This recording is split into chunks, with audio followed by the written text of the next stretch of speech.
안녕하세요. 오만사입니다. 오늘은 동서 갈등 사연으로 똥 묻은 개가 재 묻은 개를 나무란다는 내용입니다. 오늘의 사연 시작하겠습니다. 저에게는 선입동서인 형님이 한 분이 있습니다. 제가 결혼 후 5년이 지났을 무렵이었어요. 결혼 후 바로 임신과 출산을 한 바람에 다니던 직장을 그만두고 육아에만 전념하던 때였어요. 집에서만 내리 육아와 살림을 하다 보니 많이 지치기도 하고 바깥 세상으로 탈출하고 싶은 심정이 간절했습니다. 그때 우연히 친한 동창 친구들과 통화하다가 모 보험회사에서 대졸직급의 영업사원을 뽑는다고 들었습니다.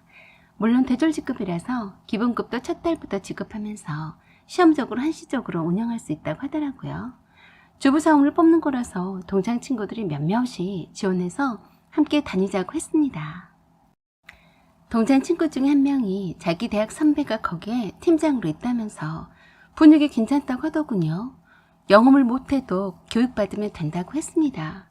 그리고 벌써 동창들의 몇 명이 다니고 있다고 들었습니다. 영업은 원래 관심 바뀌었지만 육아에 지친 저는 어떤 돌파구라도 있으면 뚫고 나가고 싶은 심정이었습니다. 첫째 아들은 유치원에 다니기 시작했기 때문에 둘째 딸만 친정엄마가 돌봐주신다고 허락하신다면 당장이라도 할 수 있는 일이라서 최소 한 달만 다녀보고 적응할 수 있는 일이면 계속 다녀보겠다는 생각이었습니다. 처음엔 한 달만 다녀보고 아니다 싶으면 그만두어야지 라고 생각했었는데 교육기간이 석 달이나 지나서 어영부영 6달째에 접어들었습니다. 교육기간이었던 석 달은 거의 영업을 하지 않았고 자가보험을 가입하는 정도여서 할만했어요. 큰돈을 벌 생각이 아니었고 그저 기본급만 받으면서 친구들과도 어울리고 재밌게 지내볼 참이었죠. 동창 친구는 저를 제외하고 모두 3명이었고 그 외에 대부분이 같은 또래여서 말도 잘 통하고 즐거웠습니다. 실적에 집착하지 않고 친구들과 어울려서 놀면서 교육받은 대로 담당 구역에서 활동하기 시작했습니다. 한참 재밌게 다니고 있을 무렵에 형님이 저에게 물어봤어요. 어디를 다니냐고요. 그래서 그대로 얘기해줬습니다. 계속 다니게 될지는 모르겠지만 아직까진 다닐만 하다고 했었죠. 최소 실적만 하면 기본급은 나온다고 했고 한 10달 정도 다녀보고 영업을 할 수 있을지 판단할 생각이다 라고 했었죠. 그랬더니 굉장히 관심을 가졌어요. 당시에 형님은 셋째 아들을 낳은 지 2달 정도밖에 되지 않았는데 소개시켜달라고 했습니다. 형님도 다니고 싶다고 했어요. 당시에 형님과는 명절 때나 얼굴 보는 정도였고 따로 만나거나 왕래하는 정도로 친하지는 않았습니다. 그래서 사실 저는 조금 불편한 거는 사실이었죠. 그리고 정규대학교 4년제 졸업만 대상이었던 터라서 안 될 거라고 했는데 굳이 부탁을 했습니다. 형님은 방송통신대학 재학 중이었거든요. 그래서 영업소 소장님에게 말을 했더니 일단 면접을 보자고 했어요. 그래서 영업소 소장님의 연락처와 면접 일시만 전달해주고 잊고 있었더니 며칠 후에 다른 팀에서 출근을 한다고 소장님을 통해서 들었습니다. 제가 바빠서 전화를 먼저 못한 것도 있었지만 그렇더라도 전화 연락은 한 번 정도는 해줄 만도 하는데 하지 않더라고요. 제가 먼저 형님한테 전화해서 다닐만 하시겠냐고 물었더니 그러더군요. 동서가 다니면 나도 다닐만 하겠지 라고 짧은 답만 했습니다. 그런가 보다 하고 서로 일정이 다르니까 같은 영업소라도 부서가 달랐기 때문에 한 건물 안에서도 마주치는 일이 없었습니다. 그런지 2주일쯤 되었을 때 이상한 소문이 저에게 들려왔습니다. 정말 황당한 소문이었어요. 친구가 그 소문을 듣고 속이 상해서 저한테 말해줬습니다. 자영아, 네 형님이란 사람 어떤 사람이니? 응? 왜 그래? 네가 소개비 안 준다고 네 험담을 하고 다닌단다. 소개비? 뭔 소개비? 소개비 8만 원을 주지 않는다면서 네 얼굴에 똥칠을 하고 다닌대. 추접스러우니까 8만 원을 던져줘버려라 라고 했습니다. 정말 황당했습니다. 받지도 않은 소개비 8만 원을 주지 않고 꿀꺽 해버렸다고 소장님에게나 자기 팀장에게 소개비를 받게끔 해달라고 했다네요. 정말 그랬다면 제 얼굴에 똥칠을 한 셈이었어요. 다른 사람의 소개로 영업소에 오면 급여 수당이 소개비 항목으로 소개를 한 사람이 8만 원이 붙는다는 사실은 알고는 있었습니다. 보통은 팀별로 경쟁이 붙어서 프로모션으로 새로 소개해서 오는 사람에게 그 소개비를 지급하는 경우도 종종 있었나 보더라고요. 어디까지나 그 소개비 8만 원은 소개받고 온 사람에게 주어야 하는 강제성은 없었습니다. 그저 몇몇 개인적으로 주는 사람들도 더러 있었나 보더라고요. 저는 처음이라서 그런 걸 생각해보지도 않았었고 준다고 한 적도 없었어요. 그리고 아직 그 소개비 항목으로 급여를 받지도 않은 상태였습니다. 기가 막히게 창피하더군요. 마치 제가 줄 것처럼 유인을 해놓고선 치사하게 주지 않는 것처럼 소문을 냈더라고요. 완전 사람을 우습게 만들었습니다. 돈 8만 원이 뭐라고. 또 거기에다가 둘째 아들인 석 달도 안 된 간단쟁이를 데리고 출근했더랍니다. 그러면서 그러더래요. 오게 했으면 돈을 주던지 교육을 잘 받을 수 있게 애기라도 돌봐주던지 해야지 아무것도 해주지 않네요. 라고 하더랍니다. 저는 그때서야 형님이 애기를 데리고 출근했었는지 처음 알았습니다. 어린 애기를 데리고 출근하게 되어서 교육을 받는 동안 자기 팀의 팀원들이 그 시간 동안 일도 못하고 애를 먹었는데 모두 제 탓을 하더랍니다. 저의 소개를 받고 왔으니 애기도 돌봐주고 다니게끔 신경을 써줘야 하는데 자기 일만 하느라고 관심도 없다고 아주 야박한 동서로 몰고 갔다네요. 참 얼척이 없었습니다. 저한테 한 번도 부탁한 적이 없었는데 마치 제게 부탁을 했던 것처럼 나 몰라라 했단 식이었어요. 한 번도 그런 말을 저에게 한 적이 없었는데 말이죠. 자기 팀장한테 말을 해도 안 먹히고 하니까 소장님한테까지 가서 소개비 8만 원을 주지 않는다고 했답니다. 팀장도 소장님도 그랬다네요. 소개비 8만 원은 급여로 지급되는 것이기 때문에 직접 달라고 할 수는 없다고 알아듣게 말해줬다고 했습니다. 정말 이해할 수가 없었어요. 자기가 다니게 해달라고 사정을 해서 면접을 보러 온 거였고 소개비 말을 꺼낸 적도 없었거든요. 그렇다 할지라도 불만이 있으면 저에게 먼저 말을 하던지 완전 골 때렸습니다. 친구는 더러우니까 돈 8만 원 던져줘버리라고 했습니다. 세상에 동서지간에 이 무슨 창피한 일인지 제가 다 고개를 들고 다닐 수가 없더군요. 형님은 한 번도 저에게 전화 한 통도 하지 않았고 연락 한 번도 주지 않았습니다. 그전에도 그랬었지만 그렇게 다른 사람에게 험담을 하기 이전에 저에게 먼저 부탁할 수도 있었는데 하지 않았었어요. 다른 사람들은 모두 다 제가 그 부탁을 거절한 줄로만 알았습니다. 솔직히 따지고 물어보고 싶었는데 그깟 돈 8만 원 때문에 저를 완전 나쁜 사람으로 몰다니 말도 섞고 싶지 않더군요. 참 인생을 피곤하게 하고 산다고 생각했고 비위가 상했어요. 저는 얄미워서 끝까지 소개비 8만 원을 주지 않았습니다. 줄 이유가 없었으니까요. 그리고 바로 그달을 마지막으로 그만두었어요. 창피해서 못 다니겠더라고요. 그 외 친구 말을 들으니 형님도 몇 달 다니다가 그만뒀다고 하더라고요. 그들은 명절이나 시부모님의 생신 때나 얼굴을 봐도 눈도 마주치지 않았고 말도 섞은 법이 없었습니다. 한번 정남이가 떨어지니까 옆에도 가까이 있기 싫더라고요. 시아버님의 생신날이었어요. 식당에서 식사 후에 시댁으로 와서 차를 마실 때였어요. 교회를 열심히 다니는 모양인데 맨날 앉아서 하는 말마다 교회에 대한 좋지 않은 말들만 했습니다. 교회 다니는 집사님이 전해줬다면서 모 집사가 해당 담임 목사 바람이 나서 발각이 되었는데도 뻔뻔스럽게 설교를 하고 있다는 둥, 성경 암송대회에서 입상하면 현금을 받기로 했는데 주지 않았다는 둥, 교회가 돈만 밝히다 보니 돈 없는 사람한테는 연락 한번 주지 않는다는 둥, 입에서 하는 말마다 모두 다 부정적인 말만 늘어놓았습니다. 그러다가 완전 또 열받는 말을 했어요.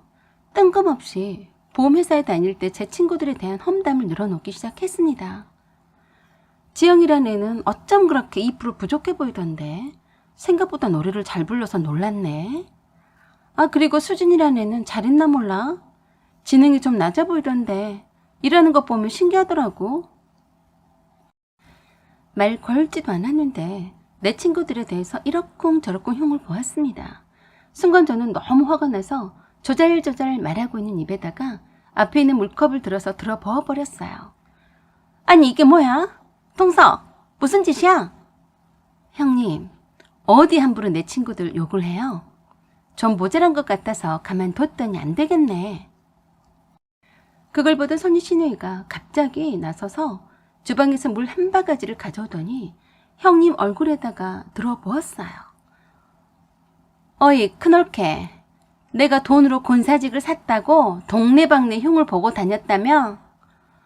오 하나님, 오늘 하루만 용서해 주세요. 정말 순식간에 일어난 일이었습니다. 형님은 완전 생쥐꼴이 되었는데요. 뜻밖의 손이 시누의 행동에 놀랐습니다. 그새 또 시누 험담을 자기가 다니는 교회에다 하고 다닌 걸 알게 된 모양이었습니다. 참으로 가지가지 두루두루 주위 사람들의 흉을 보러 다녔구나 싶더군요. 오죽했으면 순하디 순하고 착하디 착한 손이 시누이가 정신 차리라고 찬물을 들어 엎었을까요? 옷은 다 젖어버리고 거실 바닥에 물이 흥건했습니다. 시부모님과 남편과 아주버니 앞에서 물세례를 제대로 맞았는데 저도 깜짝 놀랐네요. 제가 물컵에 든 물을 형님 입에다가 들어 부은 것은 아무것도 아니었어요. 손이 시누이 형님도 보고 있다가 생각이 난 듯이 달려든 거였어요. 손이 시누이는 동생인 아주버니한테 그러더라고요. 야 민서가, 네 마누라 오늘 내가 참교육 좀 해야겠다. 큰올케, 자기 교회 집사들한테 내가 돈으로 곤사지분을 샀다고 소문냈지? 아이고 형님, 제가 미쳤어요? 어디서 이상한 소리를 듣고 와서 이게 뭐예요? 그래, 우리 교회 담임 목사가 그러더라. 네 교회 목사한테서 네가 그렇게 말하고 다닌다고 주의 좀 시키라더라. 내가 얼마나 쪼개 팔렸는 줄은 아니? 나만 욕되게 한 게 아니라 우리 목사님이나 우리 교회 전체를 욕되게 한 거잖아. 난 그래도 설마 그럴 리가 없다고 했는데 이 말자 라고 이름까지 대주시더라고.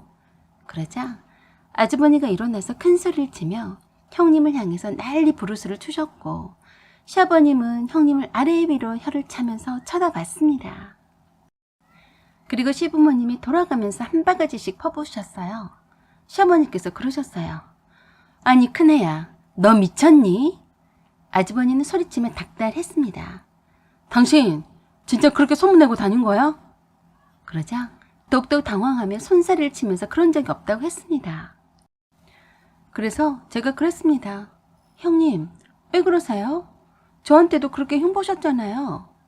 그러자 완전 더 열받은 손이 시누이가 그러더라고요. 우리 교회 목사가 거짓말한다고 말하고 싶겠지? 입에서 내뱉는 말마다 어떻게 하면 상대방 깎아내릴까 연구하는 사람 같아. 끝까지 억울하다며 그런 적 없다고 발뺌을 하다가 형님이 다니는 교회 목사와 통화하겠다는 말에 그때서 인정을 하더군요. 세상에 어떡하죠? 어머님 아버님, 교회에다가 얼마나 이런저런 흉을 봤을까 싶네요. 창피해서 이젠 교회도 옮기던지 해야죠. 남편만 빼고는 모두 다 한마디씩 해대니 그때서야 기가 죽어서 머리만 푹 숙이고 있었어요. 사실 형님은 저에게도 신의 흉을 봤어요. 권사직분을 얻기 위해서 800만 원의 돈을 목사에게 헌납했다고 했습니다. 사실을 말하자면 목사에게 헌납이 아니라 헌금을 한 것인데 말입니다. 그러면서 그러더라고요. 자기는 그만한 돈이 없어서 권사도 못하는 거라고 했어요. 형님은 교회를 정말 열심히 다녔는데 교회에 대한 불만은 참 많았습니다. 자기에게 관심을 가져주지 않는다는 불만이었어요. 헌금을 많이 내는 순으로 관심을 준다고 저에게 여러 번 그랬어요. 저도 교회를 다니고 있지만 약간 형님의 불만은 지극히 개인적인 것들이었어요. 말도 안 되는 것들이 대부분이었고 주위의 모든 것들에 대해서 좋게 말하는 꼴을 본 적이 없었어요.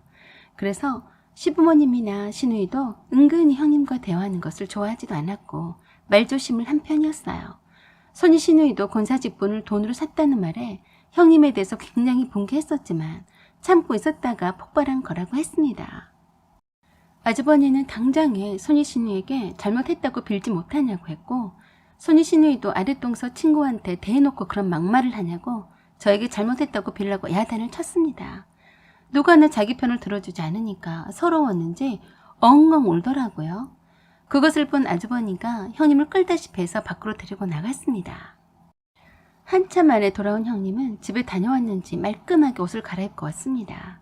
그리고는 시부모님과 손이 시누이 앞에서 용서를 빌었어요.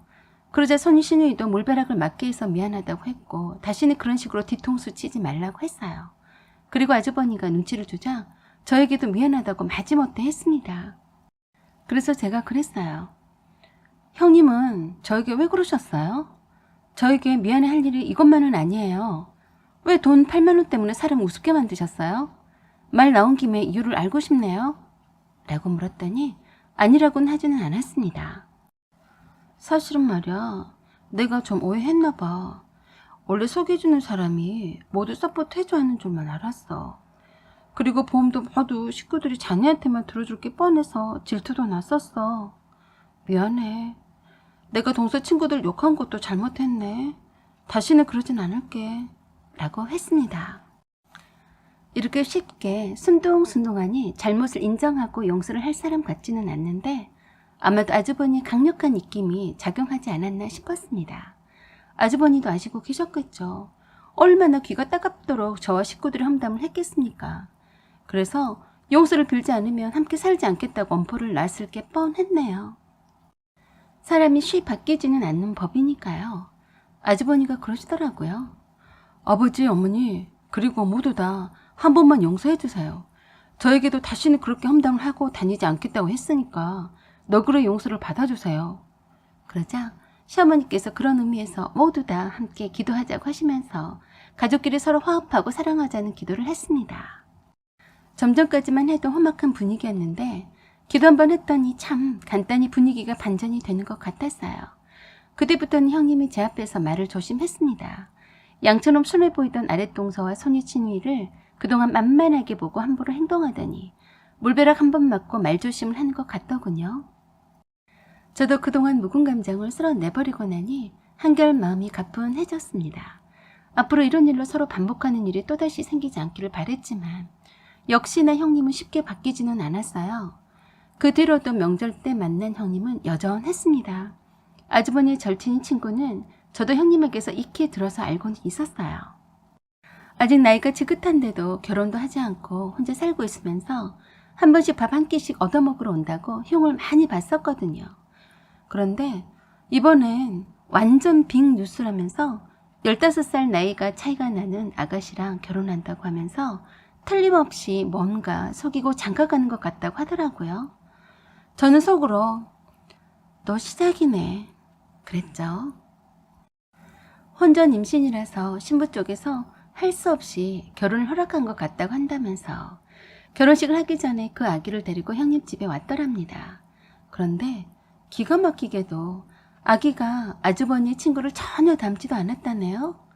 그러면서 틀림없이 다른 남자의 아기일 거라고 완전 확신을 했습니다. 저는 그저 웃었어요. 생김새만 가지고 어떻게 그런 의심을 하냐면서 행여나 그런 말은 입 밖에 다시는 내놓지 말라고 했습니다. 아니다라고 하면서 틀림이 없다면서 확신에 차서 말을 하더라고요. 그렇지 않고서야 그 젊은 아가씨가 뭔가 흠이 있으니까 나이 많은 별 볼 일 없는 사람과 결혼하는 거라고 했습니다. 저는 생각했습니다. 참 우리 형님 사는 게 심심하나 보네.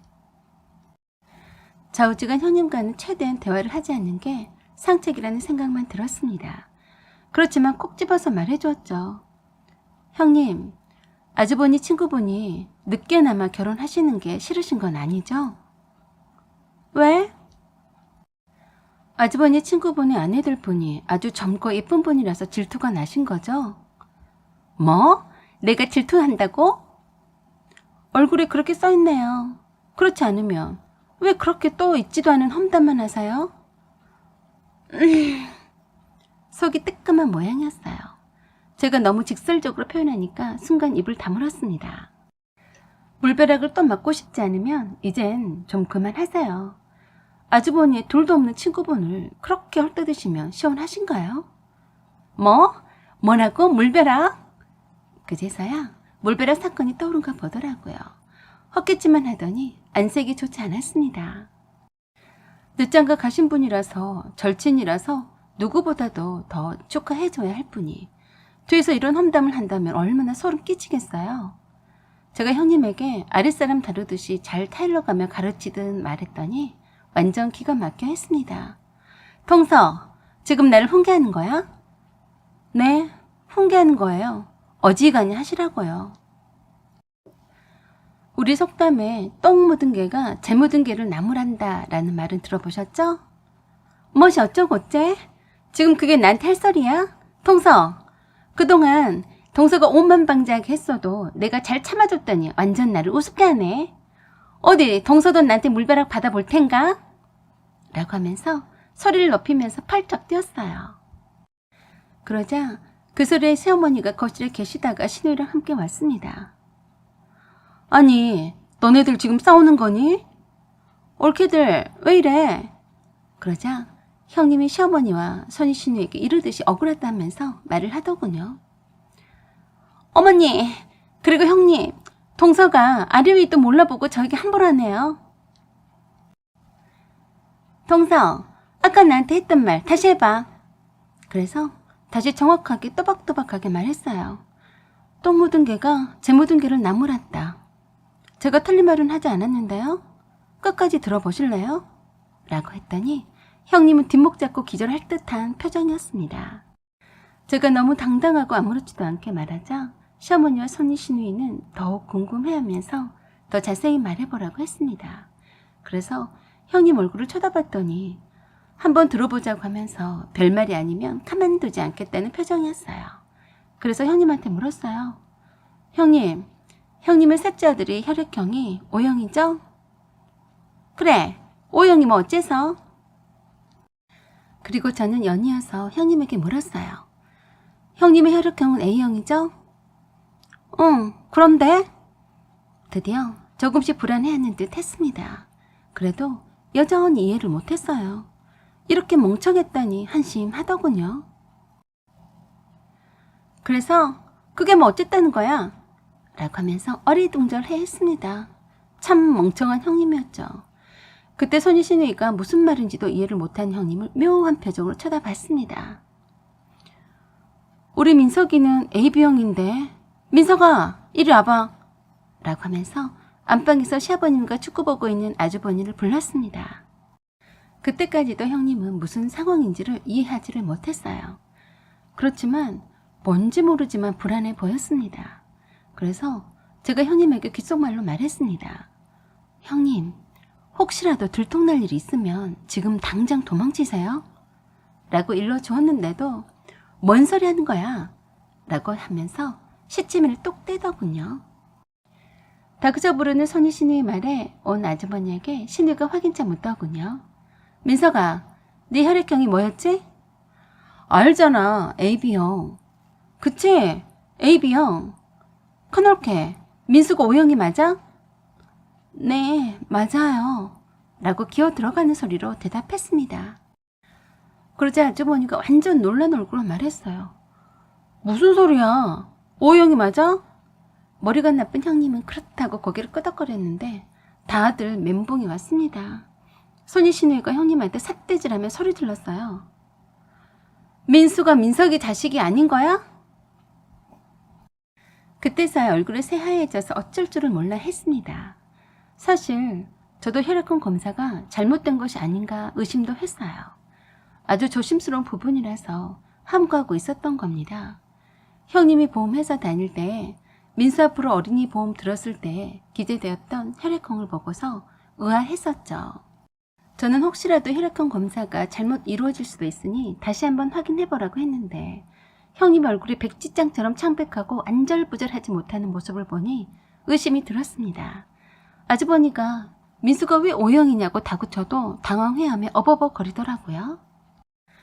갑자기 분위기가 험악해지고 선희 신우의 시어머니는 제게 언제부터 알고 있었냐고 하면서 흥분을 감추지 못했습니다. 일단 검사가 잘못될 수도 있으니 속단하지 말자고 말씀을 드렸지만 방에서 형님과 아주버니가 언성을 높이면서 싸우는 것을 보니 보통 큰 사건이 아니게 되어버렸죠. 결국에 아주버니가 유전자 검사 운운하시는 것 같더니 형님이 이실직고 한 모양이었습니다. 그날은 저 포함해서 모두가 충격받아서 아무 말도 못하고 엄청 어이없어 했죠. 그 후로는 아주버니가 나서서 유전자 검사까지 다 확인했는데 세 아들 중에 막내인 민수만 아주버니의 자식이 아니었습니다. 그 때문에 형님은 친정집으로 세 아들을 놔두고 도망쳤고 충격받은 아주버니는 많이 힘들어했습니다.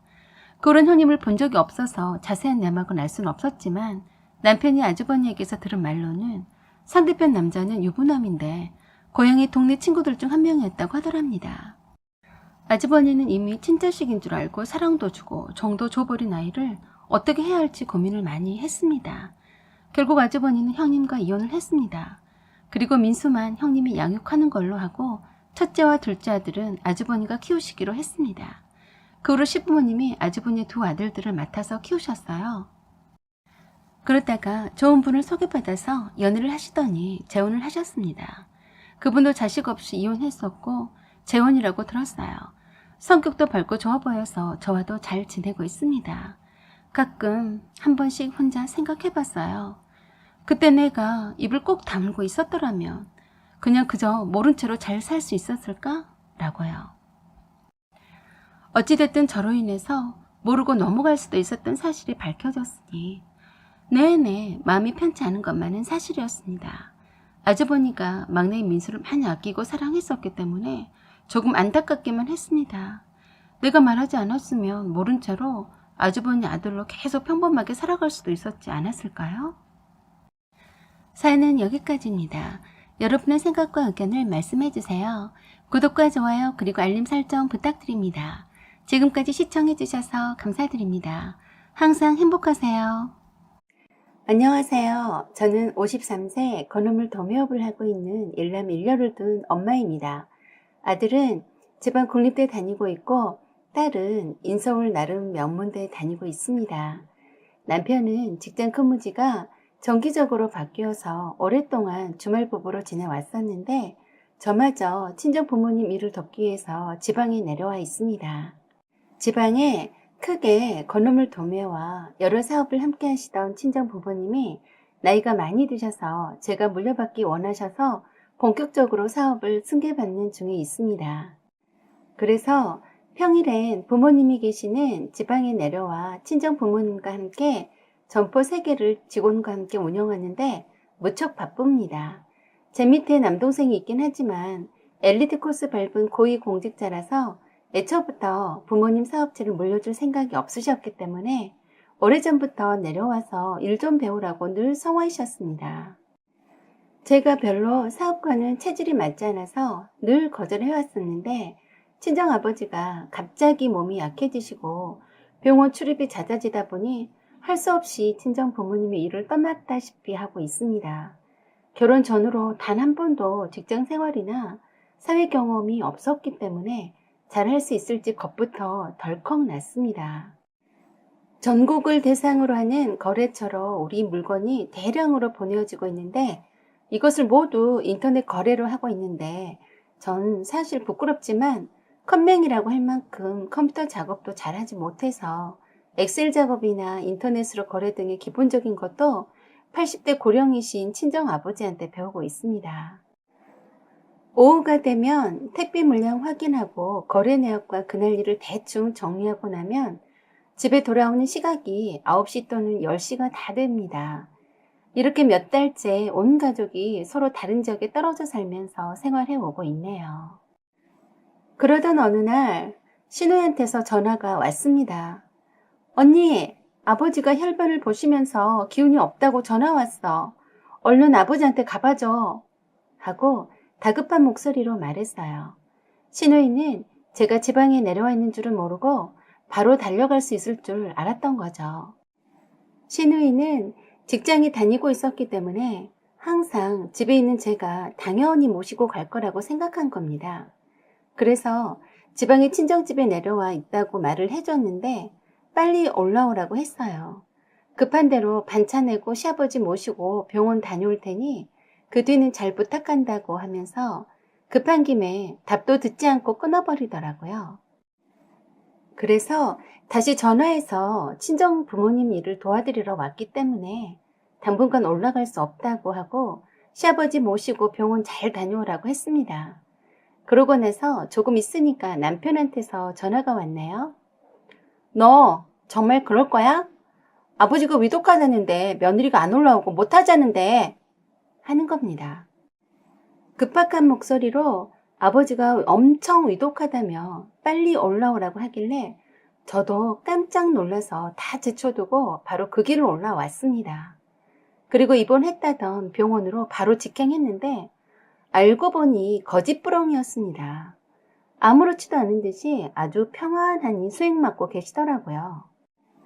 치질 때문에 혈변을 보신 거였고 신우이가 혹시라도 자기 친정아버지를 병원에 모시고 다니게 될까 봐서 남편하고 작당해서 제가 올라오게 하려고 위독하다고 사기친 거더라고요. 늘 건강하시던 시아버지가 갑자기 화장실에서 큰일을 보시던 중에 선홍색 피를 쏟아지는 거를 보고 놀라신 거 말고는 지극히 건강하시다고 의사가 말씀하셨어요. 어찌됐건 시아버지가 위독한 줄 알고 왔었는데 다행히도 치질이라고 하니까 마음을 놓긴 했지만 생각할수록 남편과 신우이가 한 짓이 얄미웠습니다. 위독하다고 빨리 올라오라던 남편은 오지 않았었고 신우이는 제가 병원에 도착하자마자 기다렸다는 듯이 바로 가버렸습니다. 병실에 누워 계시는 시아버지는 왜 이렇게 늦게 왔냐며 타박하셨고요. 병원에 데리고 가줄 사람은 저밖에 없다시면서 당분간 치질 수술 끝날 때까지 병실을 지키라고 아예 단도직입적으로 말씀하셨습니다. 아마도 신우이가 그렇게 하라고 시킨 것 같았어요. 그래서 친정 부모님도 돌봐드려야 하고 아버님이 위독하시다는 말에 놀라서 하던 일도 잠시 멈추고 올라온 거라서 다시 내려가야 한다고 말씀을 드렸어요. 그랬더니 화를 엄청 내셨어요. 시아버지가 아프다는데 감히 자기 일 보러 가는 며느리가 세상 전체 어디 있냐며 6인실 병실에서 다른 환자들도 있는데 떠나갈 듯이 소리치셨습니다. 옆에 환자분들이 참 하고 눈치를 주는데 상관없이 일장 연설이 시작되었어요. 저희 시아버지는 교장으로 퇴직하셨는데 교육자로서 자부심이 대단한 분이십니다. 하시는 말씀마다 하나도 틀리지 않고 구구절절 전부 다 옳은 말씀만 하시는데 그 일장 연설이 다 끝나야 입을 떼거나 그 자리에서 움직일 수가 있습니다. 그 성격을 익히 알기 때문에 다른 환자분들께는 죄송하다고 머리 숙이고는 아무 말 못하고 두 손 모아 공손한 자세로 서서 그 길고도 긴 일장 연설이 끝날 때까지 기다려야 했습니다. 아니, 내가 뭔 죄라고? 이 나이 먹도록 시아버지 잔소리를 들어야 했는지 원? 그렇게 억울한 생각이 들수록 신우이와 남편이 정말 얄밉더라고요.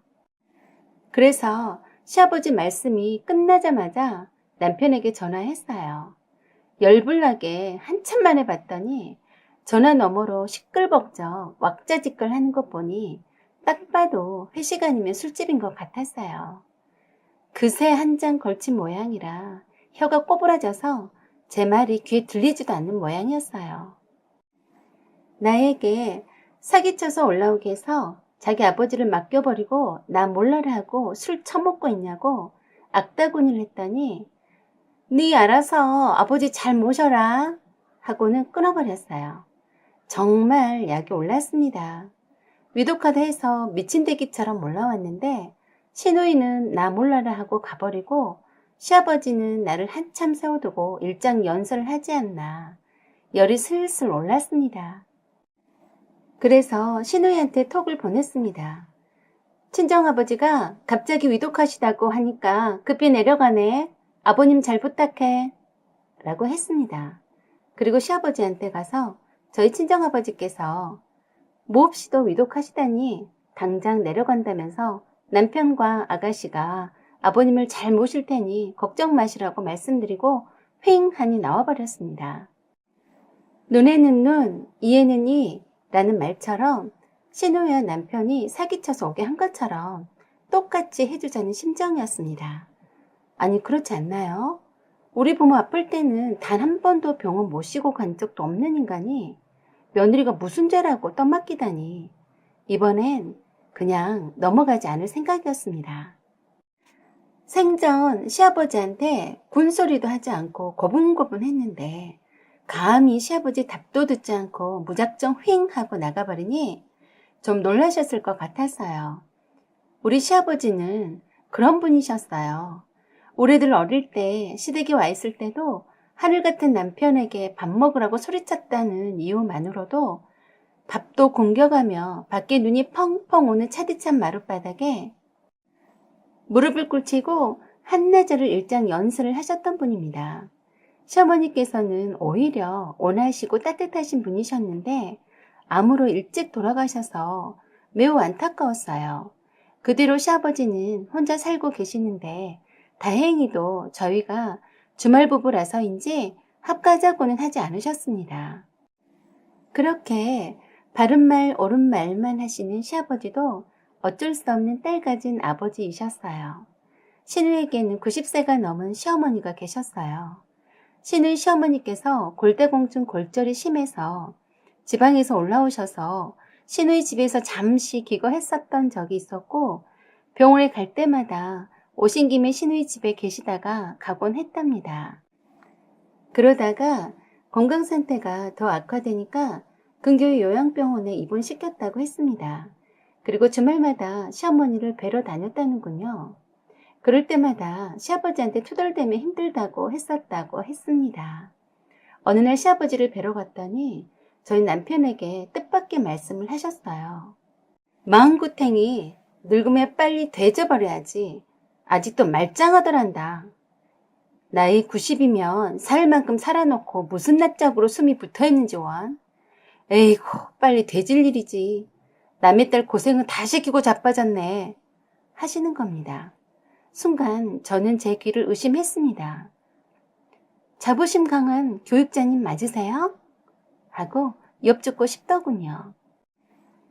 남편은 며느리 앞에서 무슨 그리도 심한 소리를 하시느냐고 했더니 시아버지께서 하시는 말씀이 걱정 마라.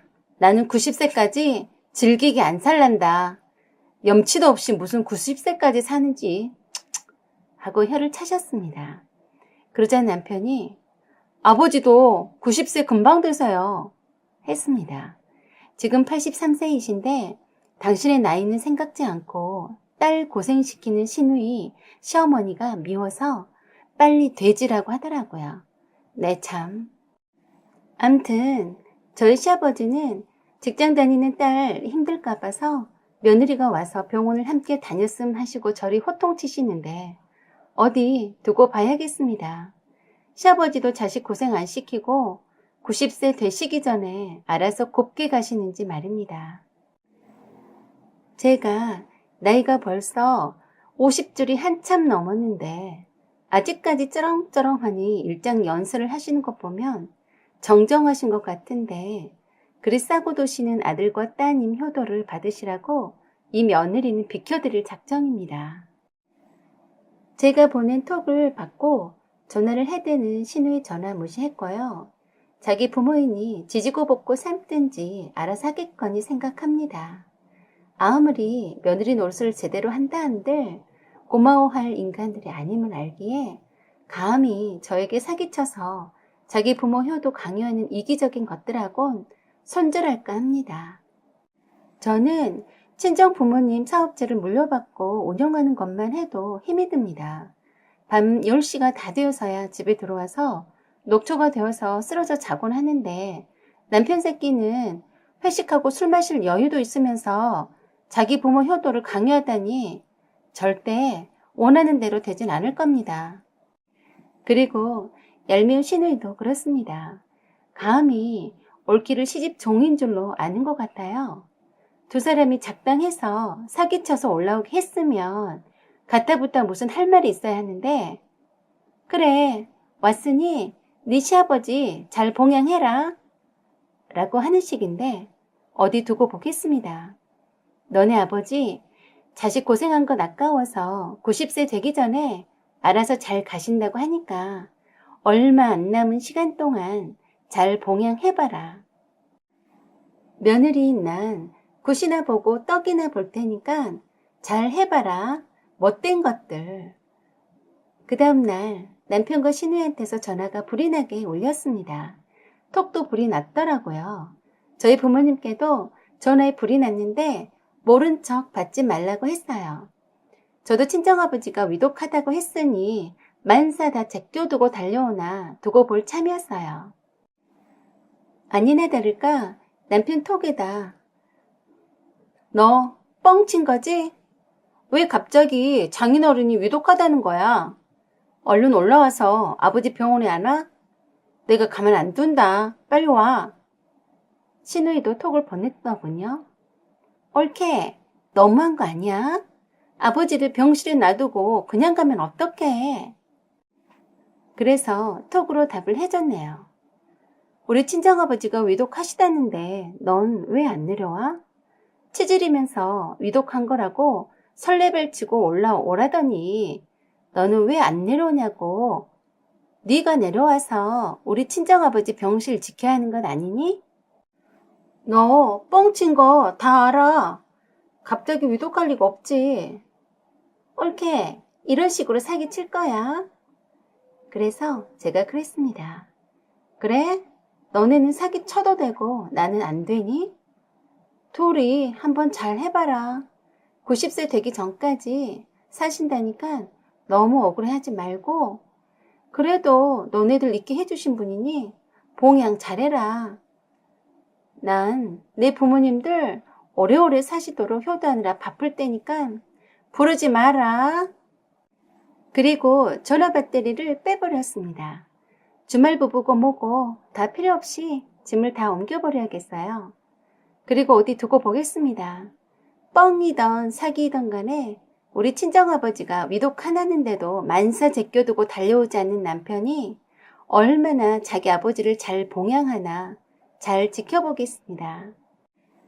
사연은 여기까지입니다. 여러분의 생각과 의견을 부탁드립니다. 구독과 좋아요 그리고 알림 설정 부탁드려요. 사연 제보도 기다립니다. 여기까지 시청해주셔서 감사드립니다. 좋은 날 되세요. 안녕하세요. 우판사입니다. 오늘은 아빠도 병원을 데리고 가지 않겠다던 남편 그대로 해주었어요. 꽃이다 라는 내용입니다. 오늘의 사연 시작하겠습니다. 저는 50대 중반에 딸둘 가진 엄마입니다.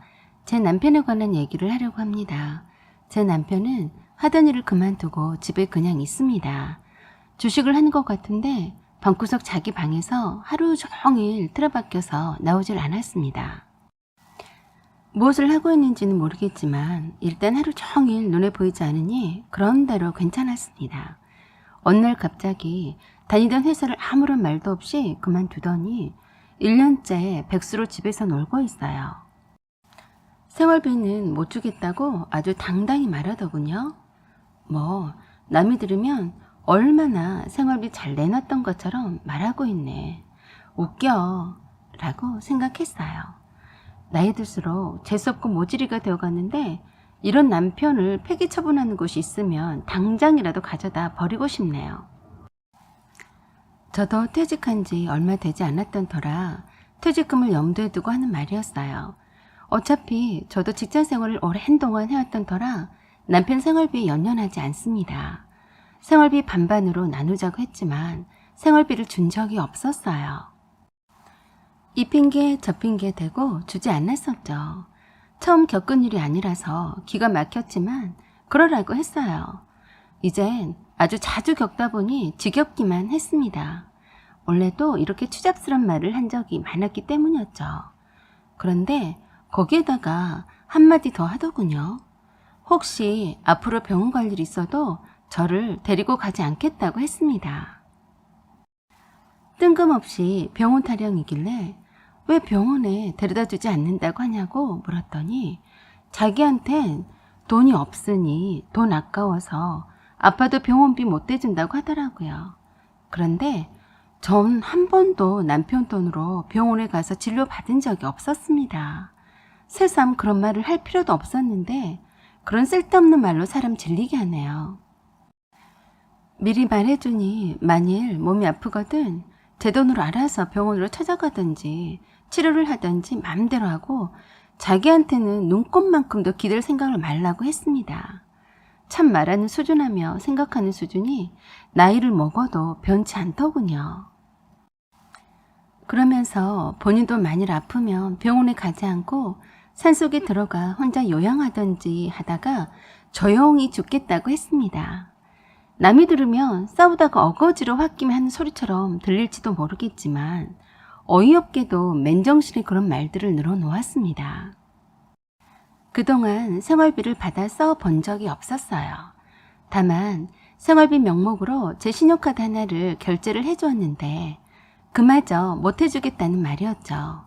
오히려 제가 제 돈을 생활비에 더 많이 쓴 편이었죠. 그런데 그렇게 말했던 시점이 제가 퇴직한 지 한 달도 채 안 되었던 때였네요. 사실 막상 일찌감치 퇴직을 하고 보니 여러모로 우울했었어요. 여행도 다니고 싶었고 못 만났던 친구들을 만나려고 계획도 했었네요. 아마 그런 저를 보면서 돈도 못 벌면서 친구들이나 만나고 다니면서 펑펑 돈을 쓸까 봐서 노심초사한 모양이었습니다.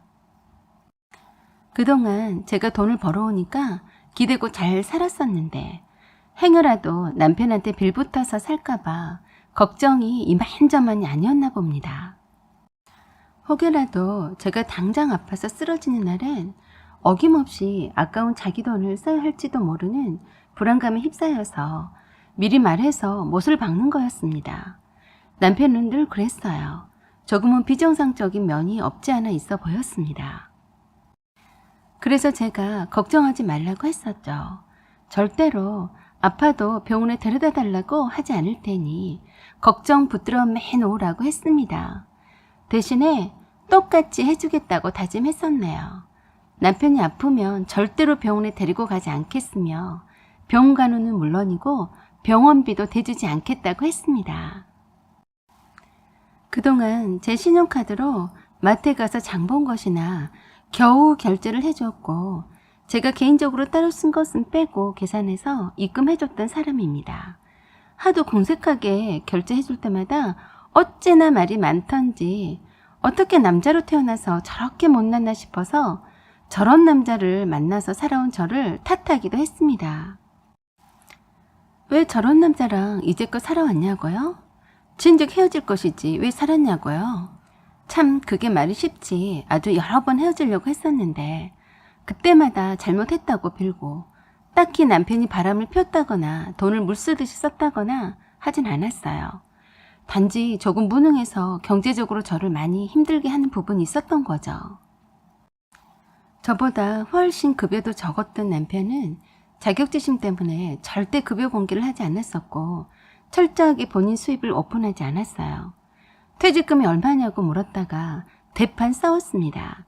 자기 퇴직금은 왜 물어보냐면서 감히 자기 퇴직금을 넘볼 생각을 하지 말라고 하더라고요.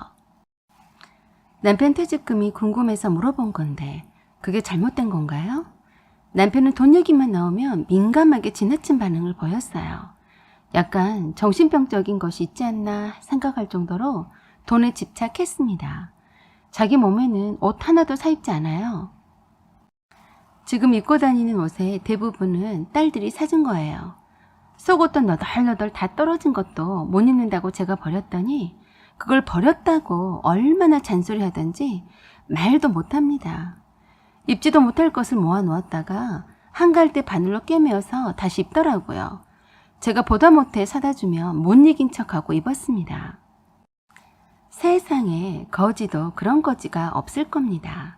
그렇게 청성 떨면서 쪼그리고 앉아서 속옷과 양말 빵꾸 난 거를 꿰맬 시간에 돈 한 푼 더 벌어오겠네요. 결혼 초에는 저에게 벤츠 사주겠다. 집안에 일하는 아주머니를 들여서 손에 물 하나 안 묻히고 살게 해주겠다고 그렇게 큰 소리 땅땅 쳤었습니다. 그러던 남자가 돋보기 안경 쓰고 앉아서 바늘을 실을 꿰매고 있는 꼬락서니를 보자니 이런 영감택이 누가 안 모셔가나 하고 고사 지내고 싶었습니다. 남편이 그런 말을 한 이후로 저는 한 집에 살지만 각자 생활을 하고 있습니다. 늘 그랬듯이 각종 공과비는 남편이 냈고요.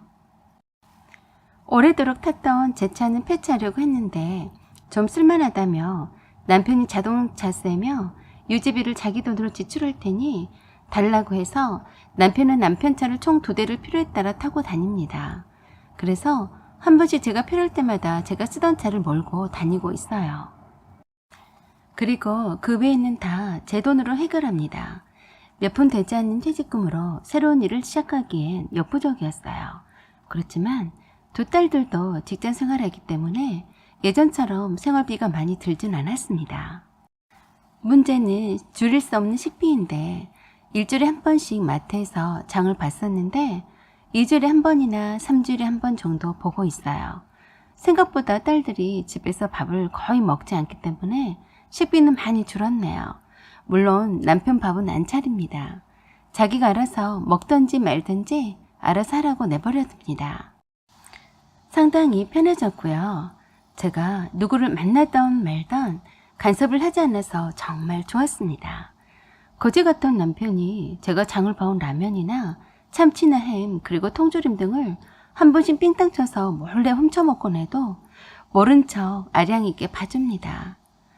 적어도 난 너랑 다른 부류니까 봐준다. 모질이야. 어쩌다 주말에 딸들하고 고기 구워 먹을 때 저는 한 집에 있는 남편을 부르지 않았습니다. 딸들이 방구석에 처박히는 남편을 예의상 불러주면 예의 바르게도 안 먹는다고 해줬습니다. 한 상에서 밥을 함께 먹지 않았습니다. 얼마나 편한지 모르겠네요.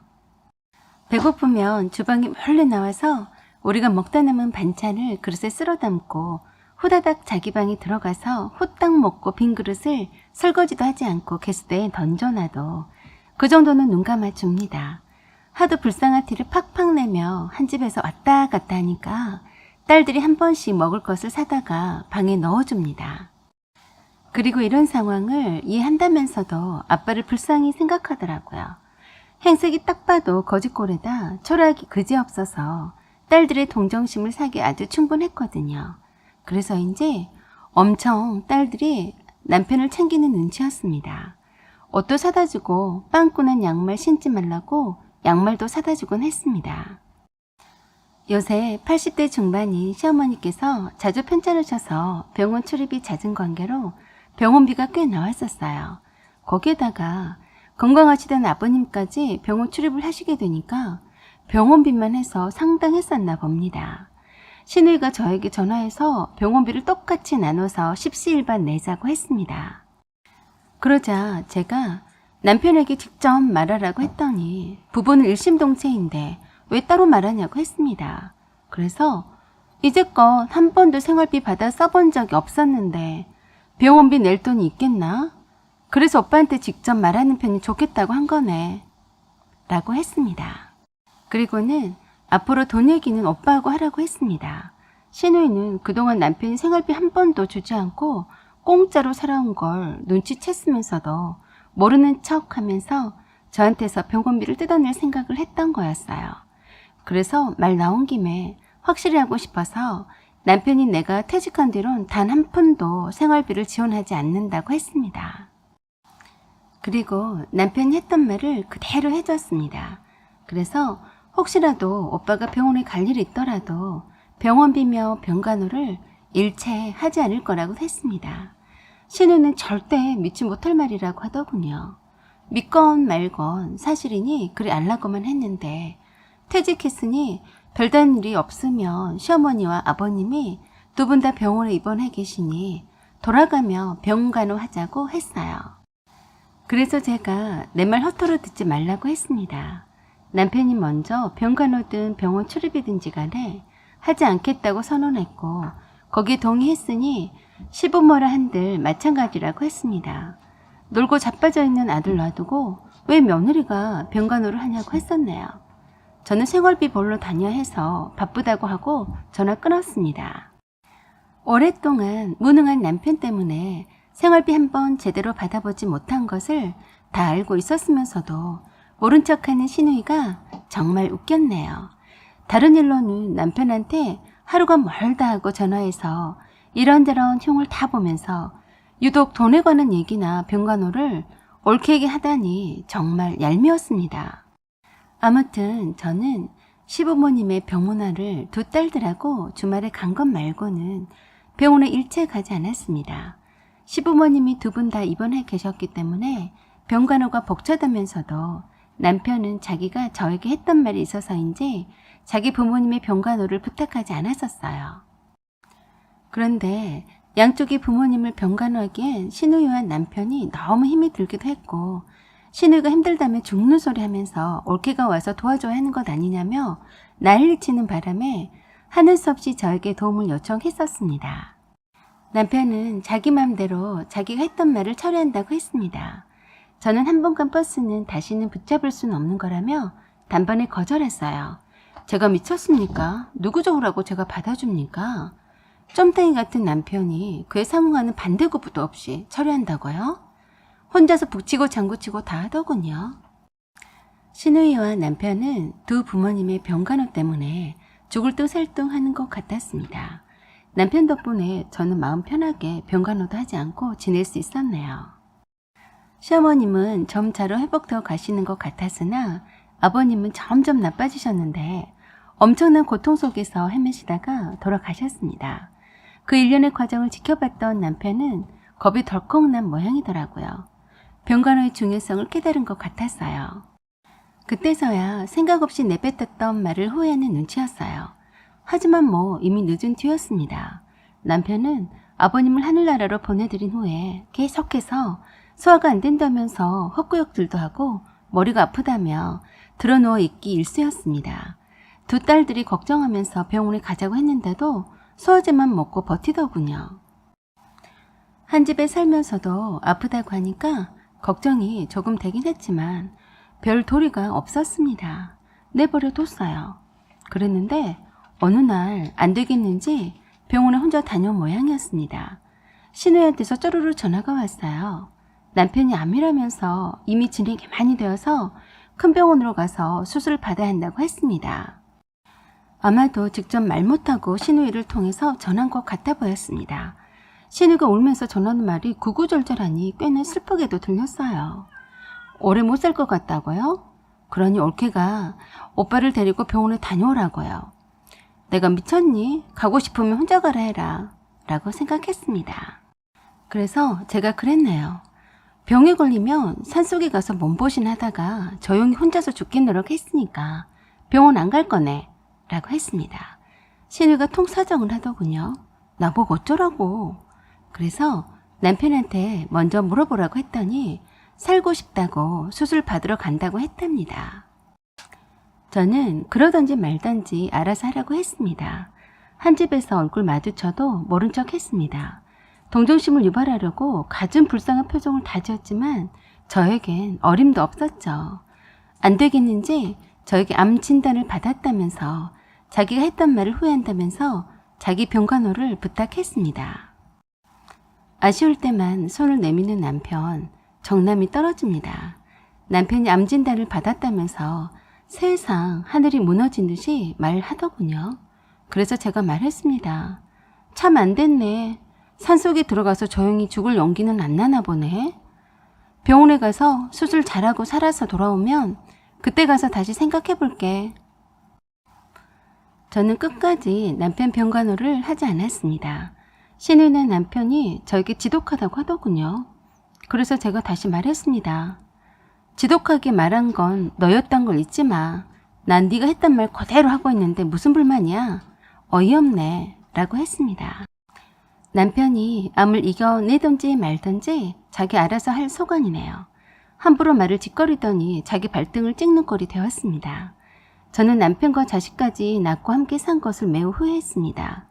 남편의 DNA가 그대로 자식에게 유전될 텐데 아들이 아니라 그나마 딸이라 다행이라고 생각했습니다. 앞으로도 남편이 했던 말 그대로 돌려주려고 합니다. 암 투병하다가 못 견디게 되면 알아서 산속으로 들어가 혼자서 조용히 요양하다가 죽는지 두고 볼 참입니다. 사연은 여기까지입니다. 여러분의 생각과 의견을 댓글로 달아주세요. 구독 꼭 눌러주시고 좋아요 그리고 알림 설정 부탁드립니다. 여기까지 시청해주셔서 감사드립니다. 항상 좋은 날 되세요. 안녕하세요. 오만사입니다. 오늘의 사연 읽어드리겠습니다. 저는 40대 초반 초등학생 두 아들을 둔 전업주부입니다. 2년 전에 다니던 회사를 그만두고 다른 일은 하지 않고 있습니다. 직장일과 육아 병행이 너무 힘들고 지쳐서 스트레스가 많았습니다. 사실 승진 서열에서 2번이나 밀리다 보니 회사 다닐 마음이 없어진 것도 한몫했었죠.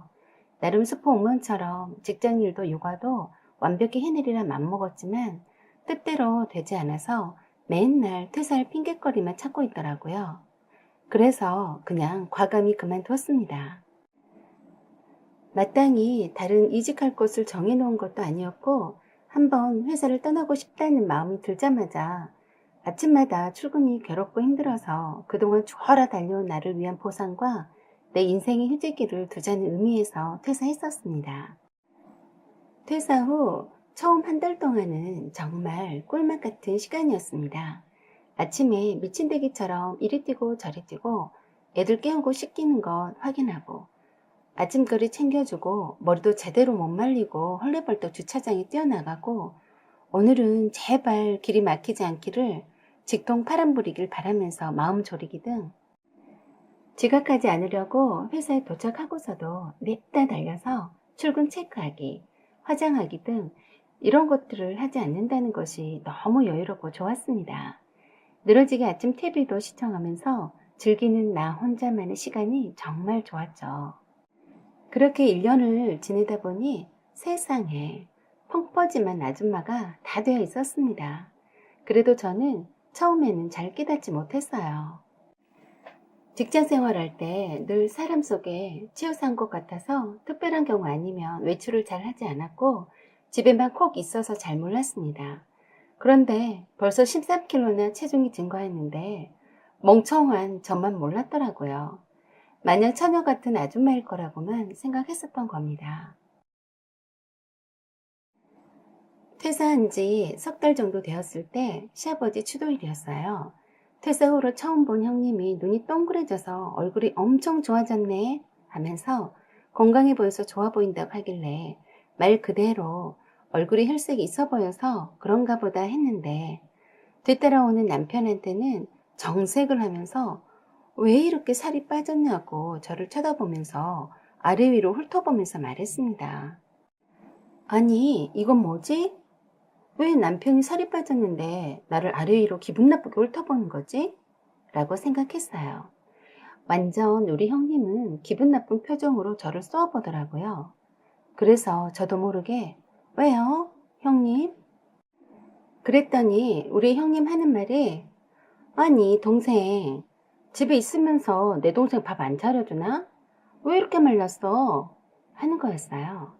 마침 시어머니도 거실로 나오시는데 형님이 하는 말을 들으시면서 시어머니도 남편 보고 살이 너무 많이 빠졌다고 하시면서 시어머니도 저를 아래 위로 쳐다보시더라고요. 그래서 제가 아니 형님 말씀도 참 제가 설마하니 남편 밥도 안 차려주겠어요? 주영이 아빠는 원래부터 살이 안 찌는 체질이잖아요. 남이 들으면 마누라가 밥 안 먹여서 살이 빠진 줄 알겠네요. 했습니다. 그런데도 시어머니는 남편 얼굴을 만지작거리시면서 네 색시는 이렇게 달덩이 같은데 너는 이게 뭐냐? 삐쩍 말라갖고 하시는 겁니다. 시어머니 말씀에 속으로 빈정이 상했지만 아무 말 않고 있었더니 손안에 시누이가 쪼르르 나오더니 기름 붓네요. 올케 언니는 무엇을 먹고 그렇게 건강해졌어? 완전 보기 좋네. 회사 안 다니니까 편해서 그런가 봐. 그런데 오빠는 해도 해도 너무했네. 오늘 온 김에 몸보신 좀 해야지. 혼자 돈 벌어서 처자식 먹여 살리려면 그 몸으로 되겠어? 하면서 형님, 시어머니, 손아래 시누이가 계속해서 남편이 너무 말랐다며 하고 혀까지 차면서 속상히들 하는데 가만히 보니 저 들으라고 하는 소리를 갖다 보였습니다. 거기에다가 시어머니 하시는 말씀이 더 가관이 아니었습니다. 남들은 장가 가면 살이 쪄서 다이어트 하네 어쩌네 한다더만 주영이 애비는 갈수록 살이 빠지니 원. 야, 주영이 엄마야. 너네 친정엄마는 사회 보약 해 먹이지도 않으신다니? 하고 말씀하시는 겁니다. 그래서 제가 네? 보약이요? 라고 했더니 아니, 남들은 사기 고생한다고 원래 친정어머니가 다 보약이다 뭐다 해먹인다는데 못 얻어먹은 것 같다시며 이젠 혼자 벌어서 처자식 먹여 살려야 하는데 등골 빠지게 생겼다며 남편을 보면서 안쓰럽다고 계속 잔소리하셨습니다. 거기에다가 손아래 시누이가 손이 시누이한테 언니도 살이 너무 많이 쪘어. 살 좀 빼. 언니 시어머니가 엄마 욕하겠네. 언니만 살이 띠룩띠룩 쪘다고 했습니다. 완전 열받더라고요. 저 들으라고 한 소리가 분명한데 남편은 눈치도 없이 요새 입맛도 없고 기운도 없다고 하면서 이런저런 넋두리를 하고 자빠졌네요. 아니, 남편이 살 빠지는 게 여자 책임입니까? 남편이 입맛 없다고 하니까 시어머니가 요즘 못해서 먹이냐고 물어보시더라고요. 그냥 잘해 먹인다고 했어요. 애들도 잘 먹고 주영이 아빠도 해준 밥 잘 먹는데 살이 안 찐 것뿐이라고 했습니다. 그랬더니 시어머니 하시는 말씀이 뒷목 잡고 넘어지겠더라고요. 네가 좋아하는 거 말고 주영이 아비가 좋아하는 걸 해줘야지. 맨날 네가 먹고 싶은 것만 하니까 네랑 애들은 토실토실한데 올 아들만 삐쩍 말랐잖아. 속상해 죽겠네 하시는 겁니다. 그러면서 손아래 시누이가 저보고 도대체 몸무게가 몇 킬로나 되냐고 하면서 회사 그만두니까 엄청 편한가 보다고 건강해서 보기 좋네 하고 또다시 빈정거리듯이 말했어요. 그러면서 자기 언니 형님한테는 언니는 살 좀 빼. 여자가 살찌면 욕 얻어먹네 하는 거였어요. 저 들으라고 한 소리가 분명해서 더 이상 참을 수 없었습니다. 아가씨, 지금 나 들으라고 한 소리지? 내가 살이 찌고 오빠가 살이 안 쪄서 불만이라 이건가? 더 이상 들어줄 수가 없네. 보약? 내가 조용히 아빠 보모야 뭐야. 손발이 잘렸어? 병신이야? 밥 떠먹여주게? 라고 했더니 어처구니 없다는 표정으로 쳐다봤어요. 그리고 시어머니한테는 어머니, 제가 주영이 아빠보다 밥 잘 처먹고 일 안 하고 놀아서 정말 죄송하네요. 제가 어머니한테 욕 얻어먹지 않으려고 수영장 헬스에 요가에 하루 종일 열심히 운동해서 꼭 살 빼가지고 어머니 다시 찾아뵐게요. 하고 남편에게 얘들 잘 챙기라고 하고 휑 하니 그대로 나와버렸습니다. 추도식이고 뭐고 완전 열불나서 잠깐이라도 한 공간에 있을 수 없어서 나와버렸습니다. 남편이 따라 나와서 아버지 추도일인데 뭐 어쨌다고 예민하게 구냐고 하더라고요. 그 말에 더 성질나서 그랬습니다. 왜 네가 살 빠진 걸 며느리 탓하냐고. 사실 네가 살 빠진 게 아니라 내가 살찐 게 꼴보기 싫어서 트집 잡는 거 아니야. 내가 회사 다니고 날씬할 때는 아무 말 없다가 살찌고 볼품 없어지니까 우습게 보는 것 아니냐고 했어요. 그 뒤로 시댁에 가지 않았습니다. 살 빼서 찾아뵈러 온다고 큰소리 쳤으니 전 그때부터 다이어트 바로 시작했어요. 그래서 오랜만에 몸무게를 쟀더니 13kg가 쪘던 겁니다. 오마이갓. 이 정도로 체중이 많이 증가한 줄은 정말 꿈에도 생각지 못했습니다. 그러니 시집 식구들이 회사 그만둔 것도 얄미운데 돼지 같은 몰골로 나타났으니 완전 우습게 본 거라는 걸 그때서야 깨달았습니다. 엄청 자존심이 상해서 굳은 결심하고 다이어트 시작했어요. 제일 먼저 수영장 등록하고 요가하고 줌바 댄스도 등록했습니다. 애들이 없는 시간대에 최대한 활용해서 집에 있는 시간을 줄여가며 운동에 올인했어요. 그랬더니 다시 예전의 몸매로 돌아가기 시작했습니다. 딱 1년 만에 13kg 감량에 성공했습니다. 그리고 고시학원도 등록했습니다. 남편에게 일찍 퇴근해서 오라고 닥달하고 저녁 강의를 들으러 갔습니다. 그렇게 1년이 지나니 몸무게도 원래대로 돌아왔고 공인중개사 자격증도 따게 되어서 바로 부동산 실무교육 받으러 다니고 있습니다. 제가 시아버지 추도식도 치르지 않고 성질내고 나가버린 후로 시집 식구들이 따로 연락해오지 않았어요. 살을 빼서 찾아뵙겠다고 큰소리치고 나간 터라 1년 동안 한 번도 시어머니께 찾아가 뵙지 않았습니다. 괘씸죄에 걸려서 혼내실 만도 한데 시어머님이 참고 기다려주시더라고요. 남편도 제가 그때로부터 완전 운동도 열심히 하고 공인중개사 공부도 열심히 하는 걸 보고서 많이 도와주었습니다. 덕분에 알차게 1년을 잘 보냈어요. 그렇지 않았음 지금도 펑퍼짐한 아줌마로 남아있을지도 모르는데 아무튼 저는 지금 예전에 가벼워진 몸매와 자격증을 하나 들고 있으니 무척 뿌듯합니다. 남편도 저를 따라서 수영장에 등록해서 운동을 하는데 시어머니께서 원하시는 대로 살은 찌진 않았지만 근육이 많이 생겨서 더 건강해진 것 같아요. 그래서 시어머니께 애들 데리고 인사드리러 가자고 했습니다. 1년 동안이나 찾아뵙지 않았으니 시어머니 폭발하시기 전에 얼른 가서 머리 조아리자고 했어요. 남편한테 시켜서 형님과 손아래 시누이도 불렀습니다. 시어머니 댁에서 고기 구워 먹자고 고기도 시어머니 좋아하시는 통삼겹으로 준비해갔어요. 형님과 손아래 시누이는 세상에 별일을 타보겠네. 해가 서쪽에서 떴나? 1년 동안 남보듯 하며 왕래도 하지 않던 올케가 온다고 한다니 하며 놀라워했다네요. 1년 만에 뵙는 시어머니께 그동안 불효해서 죄송합니다 하고 첫마디로 머리 조아리고 인사드렸더니 피식 웃으셨습니다. 그리고 어머님 덕분에 운동 열심히 하고 밥 덜 처먹고 해서 다시 날씬해졌다고 빙그르르 돌면서 자랑했더니 시어머니께서 진심으로 기뻐하시며 손뼉까지 치시면서 엄청 이뻐졌다고 칭찬하셨어요.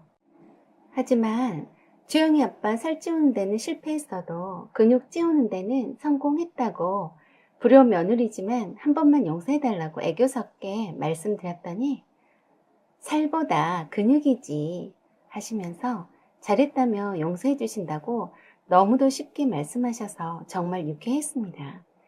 아, 그리고 공인중개사 자격증 딴 것도 자랑했더니 그 어려운 것을 땄냐시며 칭찬하셨습니다. 뒤늦게 시댁으로 온 형님도 날씬하고 더 예뻐진 저를 보더니 눈이 휘둥그레져서 엄청 부러워했어요. 그 어렵다던 공인중개사 자격증도 동차 합격했으니 축하 파티 하자고 하셔서 그 옛날 일은 눈 녹듯이 녹아 내려가는 것 같았습니다. 쌩콩한 우리 아가씨도 머쓱해하면서 올케한테 미안했다며 다시는 버르장머리 없이 입을 함부로 놀리지 않겠다라고 하더라고요. 그래서 제가 그렇게 먼저 말해줘서 정말 고맙다고 했어요. 뭐 덕분에 살도 잘 빼고 자격증도 따고 했으니 서로서로 용서하자고 하면서 함께 웃었습니다. 저도 착한 올케나 며느리는 못 되니 앞으로도 서로 잘하고 살자고 하면서 고기쌈 싸서 남편 입에 보란듯이 계속 처먹였더니 시어머니랑 형님이랑 아가씨가 나서서 서로 저에게 고기쌈 싸주면서 올케도 먹으라고 난리네요. 저는 그냥 못 이긴 척 받아먹고 어떻게든 주영이 아빠를 살찌우겠다고 의지를 불태웠더니 이구동성으로 괜찮다고들 하시네요. 이렇게 시댁 식구들하고도 마음을 열어놓고 다가가니 정말 가족까지 편해졌습니다. 우리 형님도 저처럼 운동 많이 해서 날씬해지고 이뻐지고 건강해지겠다고 당장 수영장 등록한다고 하시네요. 형님께 화이팅 하자고 했습니다. 저희 시어머님도 아들 사랑 자식 사랑이 과하신 우리네 어머님일 뿐이었어요. 어머님, 이젠 제가 어머님 이해 많이 해드리도록 노력할게요. 어머님 아드님 맛있는 거 많이 해서 잘 만들어 먹일게요. 어머님도 건강하세요. 라고 말씀드렸습니다. 사연은 여기까지입니다. 여러분의 생각과 의견을 댓글로 달아주세요. 그리고 사연 제보 보내주세요. 지금까지 시청해주셔서 감사합니다. 안녕하세요. 졸업 후 근 10년 만에 대학 동창회에 나갔다가 들어와서 몇 자 적어봅니다. 제 절친에 관한 이야기입니다. 지희는 오늘 동창 모임에서 오랜만에 만났습니다. 여전히 예쁘고 변함없는 내 친구 지희는 정말 괜찮은 남편을 만나 아들 둘 낳고 잘 살고 있어요. 그러나 절친이라고 하지만 자주 못 만났습니다. 친구들한테 소식만 전해 들었고요. 물론 지희가 결혼식 할 때는 갔었고 그 뒤론 지희가 연락하지 않았기 때문입니다. 벌써 10년이란 긴 시간이 지나서 그때의 일이 한때의 추억이나 그저 지나간 시간쯤으로 기억되길 바랐지만 그건 제 욕심이었나 봅니다. 지휘는 오랜만에 본 나를 어색해 했어요. 아직 마음 한켠에 저를 불편하게 생각하고 있는 듯 보여서 저도 불편했습니다. 그런 지휘를 보면서 눈치를 살피게 되고 죄책감이 들어요. 그래서 동창회 다녀와서도 별로 기분이 좋지 않아서 앉아서 몇 자 적어봅니다. 저는 대학 4년 내내 똘똘 뭉쳐 다녔던 5인방 절친들이 있었습니다. 각자 개성이 다양한데도 한 가지 공통점은 때가 묻지 않은 순수함과 문학을 좋아하는 긍정 에너지가 가득한 맑은 영혼을 가진 친구들이었어요. 5인방 친구들의 특징은 모든 것을 공유하는 거였습니다. 미팅을 나가더라도 5인방 친구들한테 공지하고 나갔고요. 나가지 말라고 하면 그냥 안 나갔어요. 그래서 개인 미팅은 손절했고 거의 다 단체 미팅이 들어왔죠. 하지만 미팅은 거의 안 했어요. 선배 언니들이 사정사정해서 5인방 미팅 조성해달라고 부탁받아서 몇 번 한 기억밖에 없네요. 친구들 성향 자체가 가볍게 만나고 재밌게 놀다가 아니면 말고 하는 식의 만남 자체를 싫어했기 때문이에요. 우리 5인방 친구들은 그 즈음에 일반적인 친구들하고 많이 다른 면이 있었어요. 저만 빼고 모두 부유한 집 찾아드렸는데도 사치와 치장엔 별 관심이 없었고요. 그 흔한 클럽에도 관심 없는 애들이었어요. 남자친구 사귀는 것에도 관심이 없었어요. 모두들 한결같이 독신을 외쳤습니다. 그 중에서 지희는 특히나 조용하고 가장 내성적인 친구였습니다. 5인방에서는 말도 잘하고 수다도 잘 떠는 친구이지만 5인방 이의 사람들과는 거의 말을 하지 않았어요. SNS뿐만 아니라 카페도 그 어떤 것에도 5인방 이외에는 소통하지 않는 친구였습니다. 4학년이 되자마자 졸업 논문을 팀별로 써야 했습니다. 중간중간에 조교와 지도교수의 지도도 받아야 했어요. 제가 초안을 담당하고 세부적인 주제들은 각자 주어진 대로 연구해서 작성하기로 되어 있었습니다. 초안과 연구 주제를 모두 제가 주도해서 진행하고 있었는데 저희 집안 사정이 다른 친구들에 비해서 좋지 않아서 취업을 꼭 해야만 했습니다. 다른 친구들은 취업 걱정 별로 안 하는 운 좋은 애들이었어요. 전문 자격사 시험 1차 준비 중이었습니다. 전 일찌감치 5인방 친구들한테 초안 작성해서 주고 알아서 각자 주제별 연구 과제를 취합해서 지도 교수에게 중간점검 전 미팅에서 최종 점검하기로 했습니다. 그리고 도서관에서 열공하던 때라 5인방 친구들이 일부러 공부하라고 시간을 많이 배려해 주었죠. 그리고 중간에 오전 강의가 끝나고 주제별 논문 정리한 걸 최종 취합해서 정리하는 작업을 하기로 했는데 그 자리에 5인방 친구들 중에 한 선배가 현재 대학원생이면서 조교로 있어서 코칭 받을 겸 해서 부탁해서 왔더군요. 나만 빼고 다 구면이었어요. 친구들 모두가 선배로 깍듯하게 대했고 참 친절하게도 이것저것 코칭 해주더라고요. 저는 미팅이 길어지니까 중간에 빠져나왔고 그런 후 애들과 오다 가다 몇 번 마주친 것 같기도 한데 그때마다 지휘가 얼굴이 빨개지고 어쩔 줄 몰라 하고 해서 물어보니 그 선배를 지휘가 무척 좋아한다고 들었어요. 제가 도서관에서 공부하느라 정신없을 때 많은 일들이 있었나 보더라고요. 몇 달이 지난 후 1차 시험을 치른 날 5인방 친구들이 뒷풀이를 해주었습니다. 그때 애들이 빅뉴스라며 지휘에 관해서 지휘 앞에서 서로 앞다퉈가며 얘기를 해주었어요. 우리 5인방 중에 누굴 좋아한다고 말한 사람은 지휘가 처음이었어요. 콧대 높은 지휘가 어떤 사람을 좋아한다고 고백하다니 참 반가운 일이었죠. 그 사람은 5인방 친구 중 하나인 수연이의 서클 선배인데 논문 코칭해주던 사람이었어요. 대학 축제 때 수연이의 서클 부스에서 처음 기타 치고 노래 부르는 모습에 반했다고 지희가 말했습니다. 그렇게 노래도 잘하면서 말도 잘하는 사람은 본 적이 없었다고 했습니다. 수연이는 그 선배를 지켜봤지만 좋은 사람 같다며 지희랑 진지하게 사귈 수 있으면 좋겠다고도 했었죠. 지희는 그 선배와 사귀고 싶은데 그 선배 앞에만 가면 바보같이 말도 안 나오고 떨린다면서 도와달라고 했어요. 그래서 제가 도서관 내에서 처박혀 있는 동안에 수연이의 도움으로 5인방 친구들과 그 선배 연구실에도 몇 번 찾아갔었고, 서클 모임에도 함께 나갔었고, 카페에서도 함께 만나기도 했다네요. 저는 그러지 말고 수연이를 통해서 소개팅처럼 정식으로 둘만 만나라고 했는데, 지인은 너무 쑥스럽고 바보 같아서 그 선배가 자기를 싫어하면 어쩌냐고 하면서 어느 정도 친해질 때까지 함께 만나면서 둘 사이를 서포트해 주기를 바랬습니다. 그렇게 해서 다음날부터 논문 준비 때문에 스터디실로 몇 번 그 선배를 초대해서 코칭받고 자연스럽게 둘만의 시간을 갖도록 유도했었는데, 이 바보 같은 친구 지인은 정말 쑥맥처럼 아무 말도 못하고 쩔쩔매고 있었습니다. 너무 좋아했었던 거죠. 5인방 친구들이 그릴 코치를 해도 그 선배 앞에서는 완전 이쁜 척만 하고 한마디 말도 못하는 거였습니다. 어필이 하나도 안 되고 5인방 다른 친구들하고만 더욱 친해질 뿐이죠. 졸업 논문 중간 점검에서 다행히 1차 통과된 후에 지희가 그 선배를 불러서 감사의 의미로 밥 한 끼 사자고 했어요. 수연이가 전화했더니 친구 5명에 혼자는 감당이 안 된다면서 그 선배 친구들도 숫자 맞춰서 부른다고 해서 미팅 아닌 미팅처럼 그렇게 만나게 되었습니다. 그 선배와 그 선배 친구들은 모두 유쾌한 사람들이었어요. 매너도 좋고요. 왜 지희가 첫눈에 반했다고 하는지 알 것 같기도 했습니다.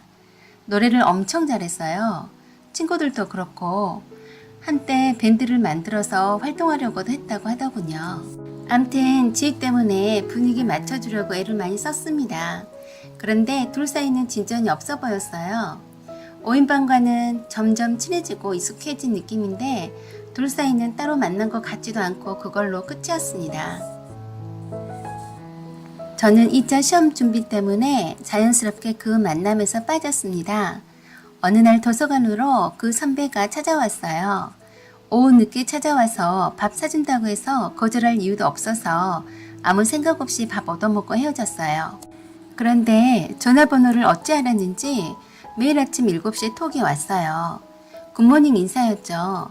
그리고 한가할 때 전화해달라고 하고 대놓고 다시 하더라고요. 저는 지희가 좋아하는 사람이 아니었다면 이런 자에 거절했을 겁니다.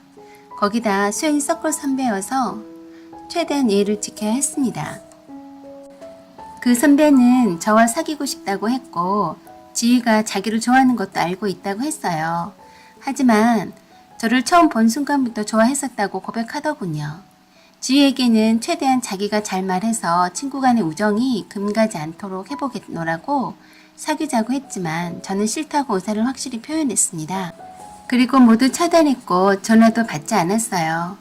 그즈음에 1차 시험도 떨어져서 공부에 의욕도 땅에 떨어져서 도서관에 나오지 않아서 볼 일도 없었지만 강의실로 여러 번 찾아왔었지만 모른 척하고 투명인간 취급했습니다. 그것도 모르고 지희는 자기를 찾아오는 줄 착각하고 정말 좋아하더라고요. 그런 지희한테 사실대로 말해줄 수 없었습니다. 이대로 모른 채 지나가기만을 바랬어요. 그런데 그 선배가 포기를 몰랐어요. 수연이한테 저랑 결혼하고 싶다고 도와달라고 했다네요. 하는 수 없이 수연이가 지희한테 그동안 그 선배가 우리랑 만나준 건 저 때문이었다고 말해주었어요. 충격받았는지 지희는 그때부터 저를 피했습니다. 지금까지도. 그래서 전 지희한테 내가 너한테 잘못한 거 조금도 없다. 그런데 왜 날 자꾸 멀리하느냐고 오해하는 것 아니냐고 했는데 그냥 놔두랍니다. 그냥 자기를 내버려 두래요. 그 선배는 집에까지 찾아왔어요. 내 허락도 없이 부모님을 찾아뵙고 인사드리겠다고 해서 매우 황당했었네요. 곧 취업할 것 같으니까 바로 결혼하자고 하는 거였어요. 저는 정말 그 선배가 싫었습니다. 내 친구랑 이상하게 꼬이게 만든 그 선배가 너무 불쾌해서 매우 냉정하게 했습니다. 내가 싫다고 의사표현을 확실히 했는데도 지희 때문에 만나주지 않는다고 생각하는 것 같았어요. 물론 그런 점도 있긴 했지만 이성적으로도 끌리진 않았습니다. 특히 남편감으로는 더더욱 그랬죠. 5인방 친구들하고 이미 친해져서 스스럼 없이 안면 트고 다녔지만 내 허락도 없이 지희한테 수연이를 통해서 저를 공식적으로 좋아하고 있다고 한 말이 너무 괘씸했었습니다. 그리고 아나무인으로 쫓아다니는 그 선배를 보고 엄청 화가 나서 심한 말을 했었죠. 그동안 수연이 서클 선배이고 지희가 좋아하는 사람이라서 참고 잘 대해준 것 뿐인데 이제는 구역질 나도록 싫다고 꼭 말을 해야 하는 멍청이냐고요. 주제 파악도 못하는 주제에 어디다 함부로 결혼 말을 꺼내느냐고 네 주제에 맞는 인간 찾아봐라 했었네요. 그런데 그 말이 그 선배한테 그렇게 충격을 주리라고 생각지 못했습니다. 어느 날 술에 잔뜩 취해서 밤늦은 시간에 집 앞에까지 와서 불러냈어요. 마지막으로 부탁하니까 한 번만 보자고 했어요. 나올 때까지 집 앞에서 기다린다고 하길래 계속 버릇될까봐 끝까지 나가지 않았어요. 겨울이었습니다. 설마 하고 내다봤어 했는데 더 이상 전화도 안 와서 갔나 보다 했습니다. 그런데 집 앞에 쓰러져 있는 걸 지나가는 사람이 발견하고서 저희 집 벨을 누르고 119 불렀지만 이미 저체온증으로 사망했습니다. 그 선배의 가족들 그리고 그를 아는 모든 사람들이 저에게 원망의 눈초리를 보내는 것 같았습니다. 제가 한 번만이라도 호기심이라도 내다봤으면 죽진 않았을 텐데 말입니다. 술이 취한 줄은 알고 있었는데 설마 하니 그럴까 싶었습니다. 마지막 발신 기록이 모두 수십 건의 제 전화번호였던 거죠. 못 이긴 척하고 전화 받고 나가봤어 했는데 제 잘못이었죠. 경찰 조서를 쓰는데 정말 제가 죄인이 된 기분이었습니다. 손과 심장이 바들바들 떨렸습니다. 그 트라우마 때문에 한동안 힘들었습니다. 집 앞에만 나가면 쓰러져 있던 모습이 떠올랐거든요. 지희하고도 더욱 멀어졌고요. 5인방 친구 중에 지희만 저를 위로해주지 않았어요. 절교 선언을 따로 하진 않았지만 지희가 절교한 거나 마찬가지였죠. 하지만 지희는 영원한 내 친구입니다. 사연은 여기까지입니다. 지금까지 시청해주셔서 감사합니다. 사연 제보는 소중히 받아 읽어드리겠습니다. 감사합니다. 안녕하세요. 오만사입니다. 오늘의 사연은 결혼을 앞두고 내 여름 휴가지에 허락도 없이 찾아온 진상 예비 시댁가족 파혼했습니다. 란 내용입니다. 몇 년 전에 있었던 일입니다. 회사에 입사하자마자 만나기 시작했던 남친과 결혼을 약속하고 양가의 상견례까지 마친 상태였어요. 그때 남친은 제 직장 상사였습니다. 그래서 서류 소문 없이 조용히 연애를 했었죠. 친한 동료 친구 외에는 아무도 남친과 교제하는 중인 줄을 몰랐었죠. 남친에게는 여동생이 둘 있었는데 그중 바로 아래에 있는 여동생이 결혼한 지 얼마 되지 않았던 때였습니다. 제가 처음 예비시댁에 인사 갔을 때나 상견례 때도 그 여동생이 보이지 않았어요. 예비시댁과 멀리 떨어져 살고 있어서 못 왔다고만 했습니다. 막내 여동생은 인사 가기 전에도 몇 번 함께 만나본 적은 있었어요. 결혼 전 마지막 휴가일지도 모르는 터라서 번잡하지도 않고 조용한 곳에서 보내고 싶었어요. 그래서 회사 복지회원권을 이용해서 강원도 산중에 있는 리조트에 신청했는데 바로 승인이 떨어졌습니다. 혹시 몰라서 5인실로 신청했더니 방이 3개에다가 안방 욕실까지 갖춘 고급스러운 리조트였어요. 사실 결혼하기 전에 가족들과 함께하는 시간을 갖고 싶었는데 아빠 계모임과 날짜가 겹치는 바람에 부모님은 못 오시게 되었고 갈 수 있다던 언니와 형부도 사정이 생겨서 못 오게 되었습니다. 그래서 남친과 함께 가기로 했었네요. 저는 그동안 회사 일로도 지치기도 했지만 인생의 새로운 전환점인 결혼을 앞두고 있었고 결혼할 남친 집에 인사 가고 상견례를 하면서 좀 차분히 생각하고 여유를 가지면서 이것저것 정리를 좀 하려던 참이었어요. 리조트에서 콕 하면서 주변 산책이나 하면서 며칠 동안 늘어지게 편히 쉬다가 오려고 했었어요. 그래서 평소에 읽고 싶었던 책 한 권과 간식거리들만 간단히 챙겨서 가볍게 남친과 함께 제 여름 휴가지로 출발을 했습니다. 가는 도중에 남친의 결혼한 첫 번째 여동생에게서 전화가 왔어요. 오빠, 성희가 그러는데 오빠가 여름 휴가 벌써 떠났다고 하네? 라고 했어요. 강원도로 간다면서 이번에 올케 언니 얼굴 좀 보려고 했는데 지금 어디쯤이야? 라고 했습니다. 그러자 남친이 리조트로 가고 있는 중이라고 했어요. 오빠, 이번 휴가 때 작정하고 집에 가서 올케언니 돌 사람 보려고 하려던 참인데 나도 마침 강원도로 생각하던 중이었어. 라고 했습니다. 저는 그때까지도 별 생각이 없었습니다. 설마하니 돌만 보내고 있는 리조트에 들이닥치리라고 생각을 못했어요. 고속도로 휴게소에서 잠시 쉬어갈 즈음에 남친이 누군가와 열심히 통화를 하는 것 같더니 저에게 와서 자꾸 동생네 부부가 자기네도 강원도로 휴가를 간다면서 중간에 한번 만나자고 한다고 했다네요. 그래? 강원도 어느 쪽으로 휴가 가는데? 라고 했더니 이곳저곳 다닐 모양이더라고만 했어요. 중간에 한번 만나는 거야 괜찮겠거니 생각했습니다. 그러지 뭐 하고 대답했을 뿐이었는데 그 대답이 저희와 함께 여름 휴가를 보내자는 승낙으로 알아들을 줄 누가 알았겠습니까? 리조트에 도착한 후에 체크인 후에 최근에 지어졌다는 리조트 내부로 들어갔는데 정말 현대식 인테리어에 큰 주방이다 넓은 응접실과 대형 TV가 있는 침대가 있는 안방까지 그동안 제가 다녔던 리조트보다 훨 좋더군요.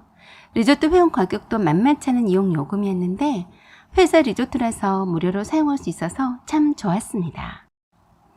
사실 남친과 둘만 쓰기엔 너무 넓은 곳이었어요.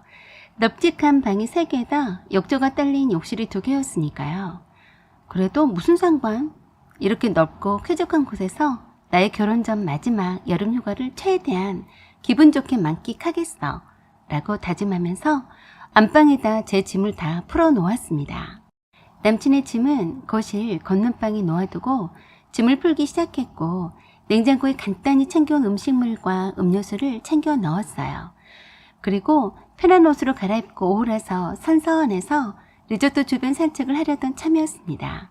갑자기 남친 핸드폰이 울리더니 남친 여동생네 부부가 도착했다며 연락이 왔어요. 저는 깜짝 놀라며 아니 왜 벌써 와? 중간에 만나자고 했잖아. 그랬더니 남친이 그러더군요. 가는 길이라서 우리 보고 간다고 하면서 왔네. 이형 왔으니 오라고 했어. 괜찮지? 라고 했어요. 저는 좀 황당했지만 리조트 내로 이미 왔다는데 오지 말라고 할 수는 없잖아요. 이곳으로 출발하면서 남친의 여동생과 통화를 했는데 벌써 도착했다면 바로 이쪽으로 달려왔다는 건데 좀 이상했습니다. 그때부터 좀 불안한 생각이 들었는데 틀리진 않았어요. 리조트가 크다 보니 찾기가 어려웠는지 한참을 통화를 하다가 남친이 마중 나갔어요. 그리고 잠시 후에 함께 남친의 여동생 부부가 저희 숙소로 들어오는데 기절 초풍한 줄 알았습니다. 잠깐 보고 가겠다더니 대형 카트에 캐리어 2개랑 짐박스를 가득 싣고 아예 이사 온 듯 했어요. 딱 봐도 저희네랑 함께 지내려고 온 모양새였어요. 들어오자마자 리조트 내부를 보고서 놀라며 한마디 하더군요. 오빠, 이거 너무한 거 아니야? 이렇게 큰 데를 잡아놓고 왜 우리를 부를 생각은 안 했어? 아, 언니, 처음에는 미안한데 이젠 한 식구 될 텐데 괜찮죠? 언니가 궁금해서 왔어요. 남친이 저에게 남친 여동생의 남편을 소개시켜주는 동안에도 남친 여동생은 안방을 들여다보면서 호텔보다도 더 잘해놨다면서 저한테 오더니 그러는 겁니다. 언니, 처음에는 정말 미안한데요. 저희가 안방 쓰면 안 될까요? 너무 마음에 들어서요. 저희가 한 방을 써야 하니까 안방 쓰면 좋을 것 같은데 라고 했어요. 남친 여동생의 말이 끝나기도 전에 남친이 제 대답도 듣기도 전에 그러라고 했습니다. 그걸 보던 남친 여동생의 남편이 그 무슨 예의 없는 행동이냐며 작은 방을 쓰자고 했어요. 그랬더니 남친 여동생의 말이 웃겼어요. 아니, 아직 결혼 전이라 언니가 혼자서 저 방 혼자서 쓸 것 같은데 혼자 쓰기엔 너무 크고 아깝잖아. 그래도 우린 신혼인데 둘이 쓰는데 이런 멋진 곳에서 하루라도 지내봤으면 좋겠는데 안 그래 언니? 그래서 제가 속으로 그랬네요. 나 니네들과 함께 여기서 지내자고 한 적 없거든? 이라고 생각했습니다. 제가 그래서 대답했습니다. 사실 안방을 저 혼자 쓰려고 짐을 다 풀어놨어요.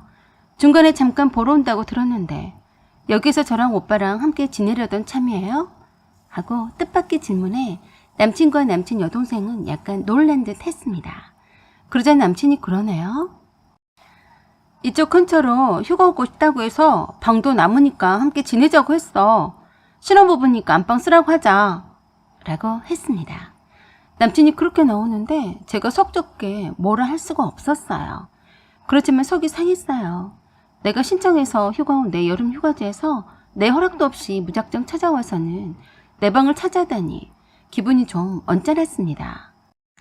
제가 마지못해 억지 웃음 지으며 안방을 사용하라고 하면서 제 짐을 치우고 있는데 남친 여동생이 안방을 활개치며 완전 힘드네. 다음부턴 오빠네를 쫓아다녀야겠네. 언니 괜찮지? 라고 했습니다. 여동생의 남편은 저에게 연신 죄송하다며 머리 숙였어요.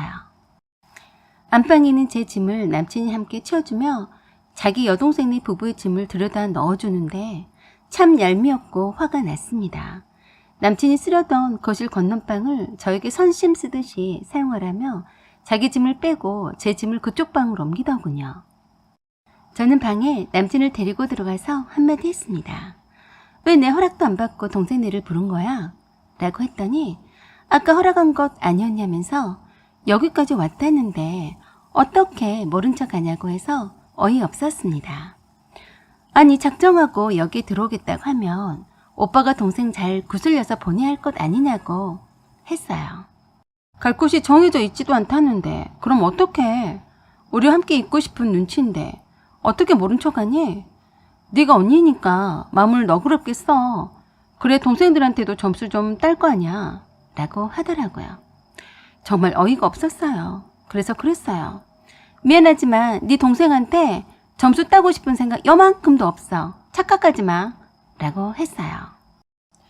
그리고 정신 사나우니까 제 방에서 나가라고 했습니다. 웃기고 있네. 내가 여름 휴가로 왔지. 네 동생들에게 점수 따러 왔니? 라고 속으로 생각했어요. 이 넓고 쾌적한 리조트 안에서 편안히 휴식을 취하려던 계획은 오자마자 물거품이 되어버렸습니다. 남친의 여동생이 신나서 거실을 활보하며 주방에서 이러쿵저러쿵 하는 소리며 욕실도 크다며 좋다고 떠드는 소리를 들으며 저는 제 방문을 열어놓지도 못하겠더라고요. 조금 후에 남친 여동생이 노크도 없이 벌컥 문을 열더니 이 방도 꽤 크네. 베란다도 있고 경치 죽여준다. 언니 정말 좋은 데다가 숙소 잘 잡아놨네. 라고 했어요. 하면서 천진난만하게 말하는데 참 속이 없어 보였습니다. 초면인 오빠의 약혼녀한테 예의가 하나도 없어 보였어요. 한두 살 먹은 어린애도 아닌데 결혼까지 한 여자가 저리도 처리 없이 행동할까 싶어서 너도 한 남자 인생 잘 말아 잡술지 모르겠구나 하고 생각하면서 여동생의 남편이 안 돼 보이기까지 했습니다. 남친의 여동생은 편한 핫팬츠에 민소매 티만 입고서 자기 집처럼 활기를 치면서 다녔어요. 그런데 저는 여동생의 남편도 있는데 초면인데 예의 없이 짧은 반바지에 민소매를 입을 수 없어서 컬린 긴 바지에 반소매 티셔츠를 입었습니다. 조용히 리조트에만 있다 갈 참이라서 옷도 많이 챙겨오지 않았었네요. 그런데 여동생은 얼마나 작정하고 왔는지 안방 북박이장에 원피스며 모자며 한 몇 달 살다 갈 사람처럼 옷을 줄레줄레 걸어놨더군요. 이걸 보니까 처음부터 작정하고 온 것인 줄 바로 알겠더라고요. 여동생의 남편이 저녁 식사는 초대해준 보답으로 대접하겠다고 해서 밖으로 나갔는데 거기는 산중이라 따로 식당이 없었고 구내 레스토랑만 이용할 수 있었는데 가격이 어마어마한다면서 차라리 구내 편의점에서 장을 봐다가 해먹자고 남친의 여동생이 그러더군요. 사실 편의점에 가봤자 살 게 시원한 음료수나 맥주엔 일회용 반찬 정도이지 장 봐서 요리해 먹을 게 별로 없었어요. 그래서 술안주거리와 맥주만 사서 숙소로 돌아와서 제가 가져온 쌀로 밥하고 대충 가져온 김치나 반찬으로 상을 차렸습니다. 그동안 남친과 남친 여동생 부부는 신나게 떠들면서 맥주 한 잔씩 미리 하고 있었습니다. 기껏 상을 차려놨더니 상을 싹 훑어보던 예비 시누이가 딱 숟가락을 조용히 넣더니 술 마시면 안주거리 집어먹어서 그런지 입맛이 없다며 수저를 놓았습니다. 참 맥이 빠지더군요. 집에서는 한 번도 밥 한 끼를 해보지 않던 서툰 솜씨로 어렵게나마 밥상을 조촐하게 차렸는데 먹는 신용도 하지 않고서 숟가락을 놓다니 이게 벌써 신은 시자짓을 하려는 건가 싶기도 했습니다. 그래서 저도 별로 입맛이 딱 사라졌지만 억지로 한두 숟가락 떠먹는 척 했네요. 저녁 식사 준비를 제가 다 했으니 설거지 정도는 남친의 여동생 해야 되는 건데 손 하나 까딱하지 않고 있더라고요. 그래서 제가 다 치웠고요. 식탁을 채우자마자 밥 안 먹어서 시장하다면서 치킨을 시켜달라고 남친에게 말하더라고요. 그런데 군소리 없이 남편이 치킨을 배달시켰습니다. 자기 집처럼 남친과 남친의 여동생 부부는 자기들끼리 떠들고 왁자지껄하게 얘기하는데 저는 이방인처럼 하나도 즐겁지가 않았어요. 그래도 분위기 맞추려고 맞장구도 쳐주면서 내색을 하지 않으려고 애를 썼습니다. 그래, 이번 기회에 시댁 식구들이니 좀 친해보는 계기로 삼자 라고 생각했었네요. 그런데 그 리조트에서 여름 휴가 기간에만 열리는 대형 워터쇼를 하는 걸 알고서는 남친의 여동생이 남친 부모님을 부르고 싶다고 했습니다. 자기 부모님이 한 번도 대형 분수쇼를 본 적이 없으니 이번 기회에 보여드리자고 하니까 남친도 대찬성하더군요. 그러자 저에게는 물어보나 마나 하다는 듯이 곧바로 예비 시부모님께 전화해서 내일 아침 일찍 출발해서 오라고 하더라고요. 그러면서 오시면서 반찬거리랑 고기랑 넉넉히 사오시라고 하는데 여기에 먹을 게 하나도 없으니까 많이 챙겨오라고 했습니다. 아마도 저녁상에 먹을 것이 없어서 사오란 말인 것 같았습니다. 저는 안 되겠길래 남친을 따로 방으로 불러서 부모님을 정말 오시라고 할 거냐고 했더니 당연하다는 듯이 부르더군요. 우리 엄마 아빠가 오시는 거 싫어? 너한테는 시부모님 되실 분이야. 지금부터 잘해서 점수 따야지. 안 그래? 그래서 제가 그랬네요. 말끝마다 점수 따야 한다고 하는데 내가 너랑 결혼하는데 점수가 부족하기라도 하는 거니? 그리고 내 여름 휴가인데 왜 자기 맘대로 식구들을 불러 모으는데? 라고 했더니 어처구니없는 말을 했어요. 너 알고 봤더니 정말 속이 좁은 애였구나. 네가 좀 더 양보하면 서로 화목하고 좋잖아. 왜 그러냐? 하면서 웃기다는 듯이 말하고 방을 나갔어요. 그런 남친의 태도에 화가 나서 제 방에서 나오지 않았는데 자기네들끼리 하하호호 떠들면서 밤새도록 술 마시면서 놀고 자빠졌더라고요. 저도 어느새 잠들었다가 아침에 일어나 보니 거실이 난장판이었어요. 예비 시부모님이 출발하시면서 전화를 하신 것 같았는데 남친이 잠에 빠져서 자느라 전화를 받지를 않더군요. 술에 취해서 방문을 다 열어놓고 대자로 퍼져서 전화벨이 울려도 모르더라고요. 그래서 제가 전화를 받았더니 왜 전화를 받지 않냐고 화를 내시는데 민망해 죽는 줄 알았습니다. 어머니 저 미정이에요. 지금 오빠가 아직 술에 취해서 잠든 거라서 전화를 못 받았나 봐요. 라고 했어요. 그래 미정이냐? 지금 시간이 10시가 넘었는데 아직도 안 일어났어? 지금 새벽부터 출발했으니까 곧 도착할 게다. 도착하면 또 전화할 거다. 라고 하셨습니다. 생각보다 부지런한 시부모님 때문에 깜짝 놀랐어요. 얼마나 일찍 출발하셨으면 벌써 도착하신다니.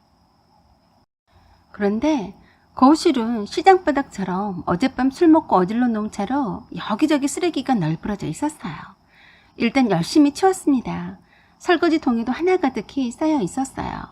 하는 수 없이 맥주잔이랑 접시랑 커피 마신 잔이랑 모두 다 설거지를 바쁘게 했어요. 그렇게 난리를 치며 문 열고 청소하고 테이블과 식탁을 닦고 하는 중에도 안방에도 아무 기척이 없었고 남친도 코를 골면서까지 깊이 잠들어서 깨어날 줄을 몰랐습니다. 설거지가 끝나자마자 울리기 시작한 시어머니 전화를 받으라고 남친 귀에다 대주었는데도 아 귀찮아 하면서 돌아 누워서 다시 자더라고요. 어머니가 오셨으니까 일어나 라고 해도 소용없었어요. 자고 있는 모습이 얼마나 얄밉던지 생긴 것도 어쩜 저렇게 못생겼는지 쳐다보기도 싫더라고요. 하는 수 없이 제가 예비 시어머니 전화 받고 마중을 나갔네요. 그런데 두 분만 오신 게 아니었습니다. 남친의 막내 여동생까지 함께 왔더라고요. 남친의 여동생이 어찌나 자기 엄마 아빠랑 함께 오라고 해서 급히 연차 쓰고 해서 왔다고 하더라고요. 저는 말이라도 따뜻하게 잘 오셨다고 하면서 예비 시부모님이 한가득 장을 봐온 점을 다 들어서 카트에 싣고 함께 올라왔습니다. 그때까지도 일어나지도 않고 퍼질러서 자고 있었어요. 예비 시어머니는 오시자마자 새벽부터 오느라고 아침을 걸렀다시면서 바쁘게 밥을 준비하자시면서 장 봐온 것을 꺼내셨어요. 제가 음식을 할 줄 아는 게 없어서 예비 시모가 준비하시는데 저는 옆에서 서서 거들었어요. 예비 시어머니가 양념에 재워오신 고기를 굽고 야채를 씻고 상을 차려서 아침 겸 점심으로 먹고 난 후에 설거지까지 마치니까 그때서야 남친이 깨어났습니다. 그러자 예비 시어머니가 저에게 아까 고기 남은 걸 볶아서 쌈에 먹으라고 차려주라고 했어요. 그래서 네 하고 다시 주방에 들어가서 야채 꺼내고 후라이팬에 고기 굽고 있었더니 얄밉게도 아주 흐뭇한 표정으로 쳐다보고 있기만 했습니다. 그동안 예비 시어머니와 남친의 막내 여동생은 제 방에다 짐을 풀고 편하게 쉬고 있었어요. 남친이 고기쌈을 맛있게 먹길래 제가 조용히 귓속말 했어요. 나 지금 아침에 눈 떠서 계속 일만 했으니까 네가 알아서 뒷정리해라. 알았어? 라고 하니까 고개를 끄덕이더라고요. 그런데 막상 제가 쉬러 갈 데가 없었어요. 그 큰 거실에는 떡하니 남친의 아버지가 앉아 계셨고 제 방에는 남친 어머니와 막내 여동생이 짐을 다 풀어놓고 쉬고 있었어요. 안방에 있는 남친의 여동생네 부부도 아직 일어나지 않은 듯 아무런 기척이 없었네요. 그래서 순간 답답해서 모자 쓰고 바깥으로 나갔습니다. 나오니까 숨통이 트이는 것 같았어요. 낮이 되니까 햇빛이 뜨거웠지만 고지대라서인지 바람은 선선했어요. 여기저기를 혼자서 둘러보다가 곤돌라를 타고 산 정상에까지 올라갔어요. 사실 제가 고소공포증이 있어서 혼자서 절대 곤돌라를 타지 않았어요.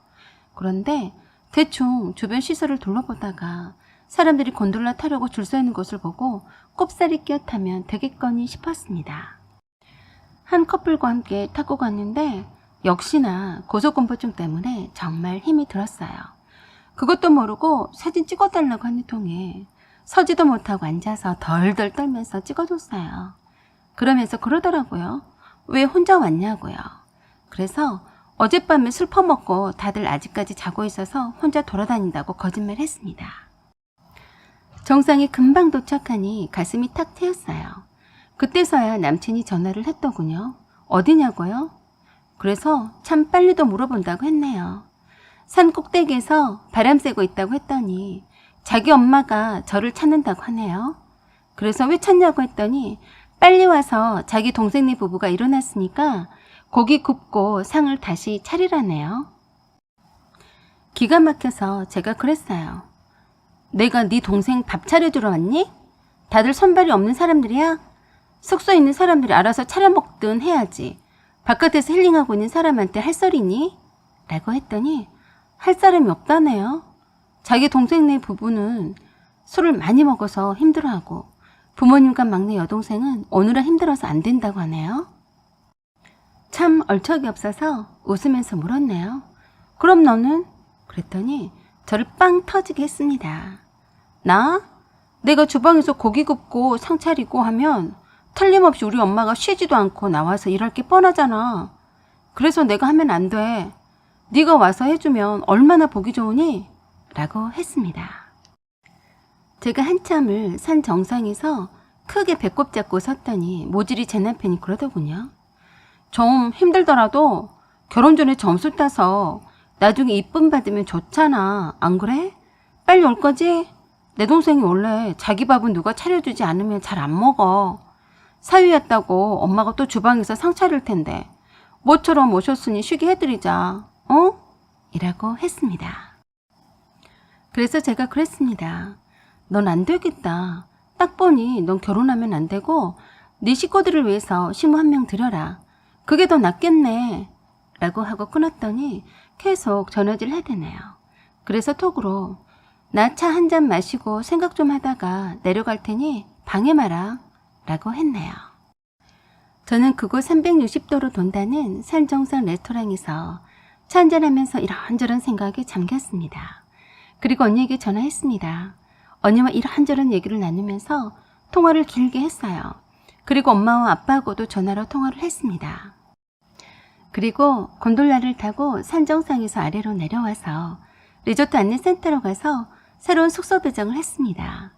같은 리조트 내에 비슷한 평형에 다른 타입의 숙소 배정을 예약해 두었습니다. 그리고 숙소로 돌아왔어요. 때마침 음악 분수쇼를 본다면서 다들 일찌감치 챙겨서 나간 모양이었어요. 급히 셔틀버스 시간 맞추려고 급히 나갔는지 식탁은 그대로 채워지지 않은 채로 엉망이었어요. 자기 가족이 더 중요했던 결혼할 남친은 저는 염두에 두지도 않고 자기들끼리 가버렸더군요. 저는 그냥 제 가방과 짐을 하나씩 쌌어요. 그 사이에 남친에게서 톡이 왔네요. 먼저 자리 잡으려고 나왔으니까 셔틀버스 시간 보고 혼자서 찾아오라고 하면서 위치를 알려줬어요. 전 숙소에 쉬고 있을 테니 기다리지 말라고 했습니다. 그리고 저는 아주 편안하게 혼자만의 시간을 숙소에서 처음으로 보냈네요.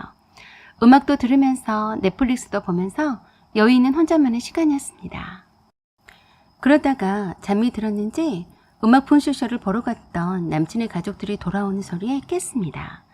남친의 여동생들이 정말 대단했다면서 저 덕분에 좋은 구경했다고 하니까 남친의 어깨가 으쓱해한 것 같았어요. 그러다가 남친의 여동생이 식탁과 거실이 하나도 치워지지 않은 것에 대해 아주 놀라더라고요. 언니, 좀 치우지 그랬어. 이게 뭐야? 하고 말하더라고요. 그래서 제가 누가 밥을 먹어놓고 치우지도 않고 나갔지? 내가 그런 것 아니니까 밥 먹은 사람한테 말해요. 라고 했더니 바빠서 못 치우고 나갔으면 숙소에서 한가하게 있는 사람이 치우는 게 당연한 게 아니냐고 제법 따져 물었습니다. 그래서 내가 나의 휴식을 위해서 엄청 바쁘게 음악도 듣고 영화도 보면서 나름 바빴다고 했습니다. 그래서 지금이라도 밥 먹었던 사람이 깨끗이 치우는 게 맞다고 하면서 더럽고 냄새나니 빨리 치우라고 했어요. 그리고 여긴 어디까지나 내 숙소이니 마음에 들지 않으면 당장 나가라고 했습니다. 완전 무표정한 얼굴로 또박하고 정확하게 말을 하니까 어이없다는 듯이 남친과 남친 부모님을 쳐다보더라고요. 지금 저한테 마음에 안 들면 나가라고 했어요? 라고 믿기지 않는 듯이 말했어요. 그래요. 내 식탁을 더럽히고도 치우지 않겠다면 당장 나가주세요. 라고 했더니 남친이 저보고 너 왜 그래? 미쳤어? 라고 했습니다. 아니, 나 미치지 않았는데? 왜? 미쳐야만 여기서 나가란 소리를 할 수 있는 거니? 여기는 내 여름 휴가지야. 불청객은 네 가족들이고 네가 미친 것 아니니? 그리고 연이어서 계속 말을 했습니다. 전 여기 계신 분 어느 누구도 초대한 적 없습니다. 제 허락도 없이 오셨다는 걸 잊지 마세요. 남의 숙소에 들어왔으면 조용히 먹고 깨끗이 치우는 게 예의 아닌가요? 어디다 감히 자기가 먹고 나면 뒤처리 하지 않았다고 성질 부리나요? 하고 남친의 여동생에게 눈을 부릅뜨고 따졌어요. 그랬더니 기가 막히다는 듯이 내 눈을 똑바로 쳐다보더라고요. 그래서 눈 내리 깔아라. 나이도 한참 어린 것이 어디 위아래도 모르고 건방 떠니? 라고 했더니 바로 방에 휑하니 들어가 버렸어요. 그걸 본 남친의 막내 여동생이 혼자서 시부렁거리면서 식탁과 주방을 치우기 시작했습니다. 남친 부모님이 저에게 잔소리를 늘어놓으시길래 제가 그랬네요. 남의 귀한 자식에게 함부로 말씀하시지 마시죠. 저희 부모님도 아드님에게 함부로 하신 적 없으셨어요. 라고 했습니다. 그리고 말했어요. 어머니와 성희 씨 짐은 제 방에서 빼주세요. 혼자 자고 싶네요. 했습니다. 남친이 저를 방에 끌고 가서 왜 그러냐고, 자기 동생이 좀 치우라고 한 것이 뭐가 어때서 그러냐고 했습니다. 기가 막혀서 말이 안 나오길래 넌 식모를 원했었나 보네. 미안하다. 난 식모가 아니거든. 그리고 내일 아침 체크아웃 할 테니까 알아서 하라고 했습니다. 그때 마침 벨소리가 울리면서 저희 친정 부모님과 친정 언니와 형부가 왔습니다. 사실 내일 오실 예정이었는데 걱정이 되어서 부랴부랴 오신 것 같았습니다. 저는 남친에게 조용히 말했습니다. 네가 아무리 생각해도 식모와 결혼하기를 원하는 것 같으니 내가 비켜줄 테니까 식모 잘 구해봐라. 아, 그리고 우리 엄마 아빠도 아직 음악 분수쇼를 한 번도 본 적이 없으시거든. 네 엄마 아빠 이제 보셨으니 모시고 올라가라 라고 했어요. 저희 부모님께서는 급히 오셨는데도 챙길 건 다 챙겨서 달려오셨더라고요. 딸내미 일에 계모임이 문제가 아니다고 하시면서 제끼고 바로 달려오신 거였네요. 형부도 언니의 말을 듣고서는 처제 일이 중요하다며 연차를 며칠 쓰고 오셨다고 했습니다. 남친 부모님은 갑작스런 저희 부모님과 언니와 형부 출연과 저희 태도에 적잖이 놀라는 듯 했습니다. 그래서 저희 아버지께서 남친과 남친 부모님께 당분간 결혼을 보류하자고 말씀을 하셨어요. 이유는 가만히 생각해보면 아시게 될 거라고 했습니다. 그리고 이왕 늦은 시각이니 하룻밤 주무시다 내일 아침에 가시라고 말씀드렸는데 자존심 상했는지 허겁지겁 짐을 꾸리더니 남친 식구들은 그 오밤중에 쫓겨나듯이 나갔습니다. 그런 남친 식구들에게 끝까지 저희 부모님들은 최대한 예의를 갖추어서 정중히 날이 밝으면 가시라고 했는데 그냥 가더라고요. 리조트 아래쪽에 조금만 내려가면 성수기라 해도 하룻밤 묵을 곳이 많이 있을 테니 걱정 말라고 저희 부모님께 말씀을 드렸습니다. 결혼하기 전인데도 저런데 결혼했으면 얼마나 제가 땅을 치고 후회했을지 미리 경험을 했다고 생각했습니다. 그리고 다음날 그 숙소에서 체크아웃하고 예약해두었던 다른 타입의 숙소로 이동했습니다. 사실 성수기라서 다른 숙소로 바꾸기가 어려울 것 같아 기대를 하지 않았었는데 다행히 취소권이 생겨서 숙소 변경이 가능했었네요. 저는 사랑하는 부모님과 언니네 식구들과 함께 나머지 여름 휴가를 즐겁게 보낼 수 있었습니다. 가족들이 있어서 참 든든했습니다.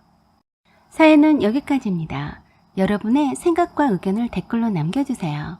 구독 꼭 눌러주시고 알림 설정 부탁드립니다. 지금까지 시청해주셔서 감사드립니다. 항상 좋은 날 되세요.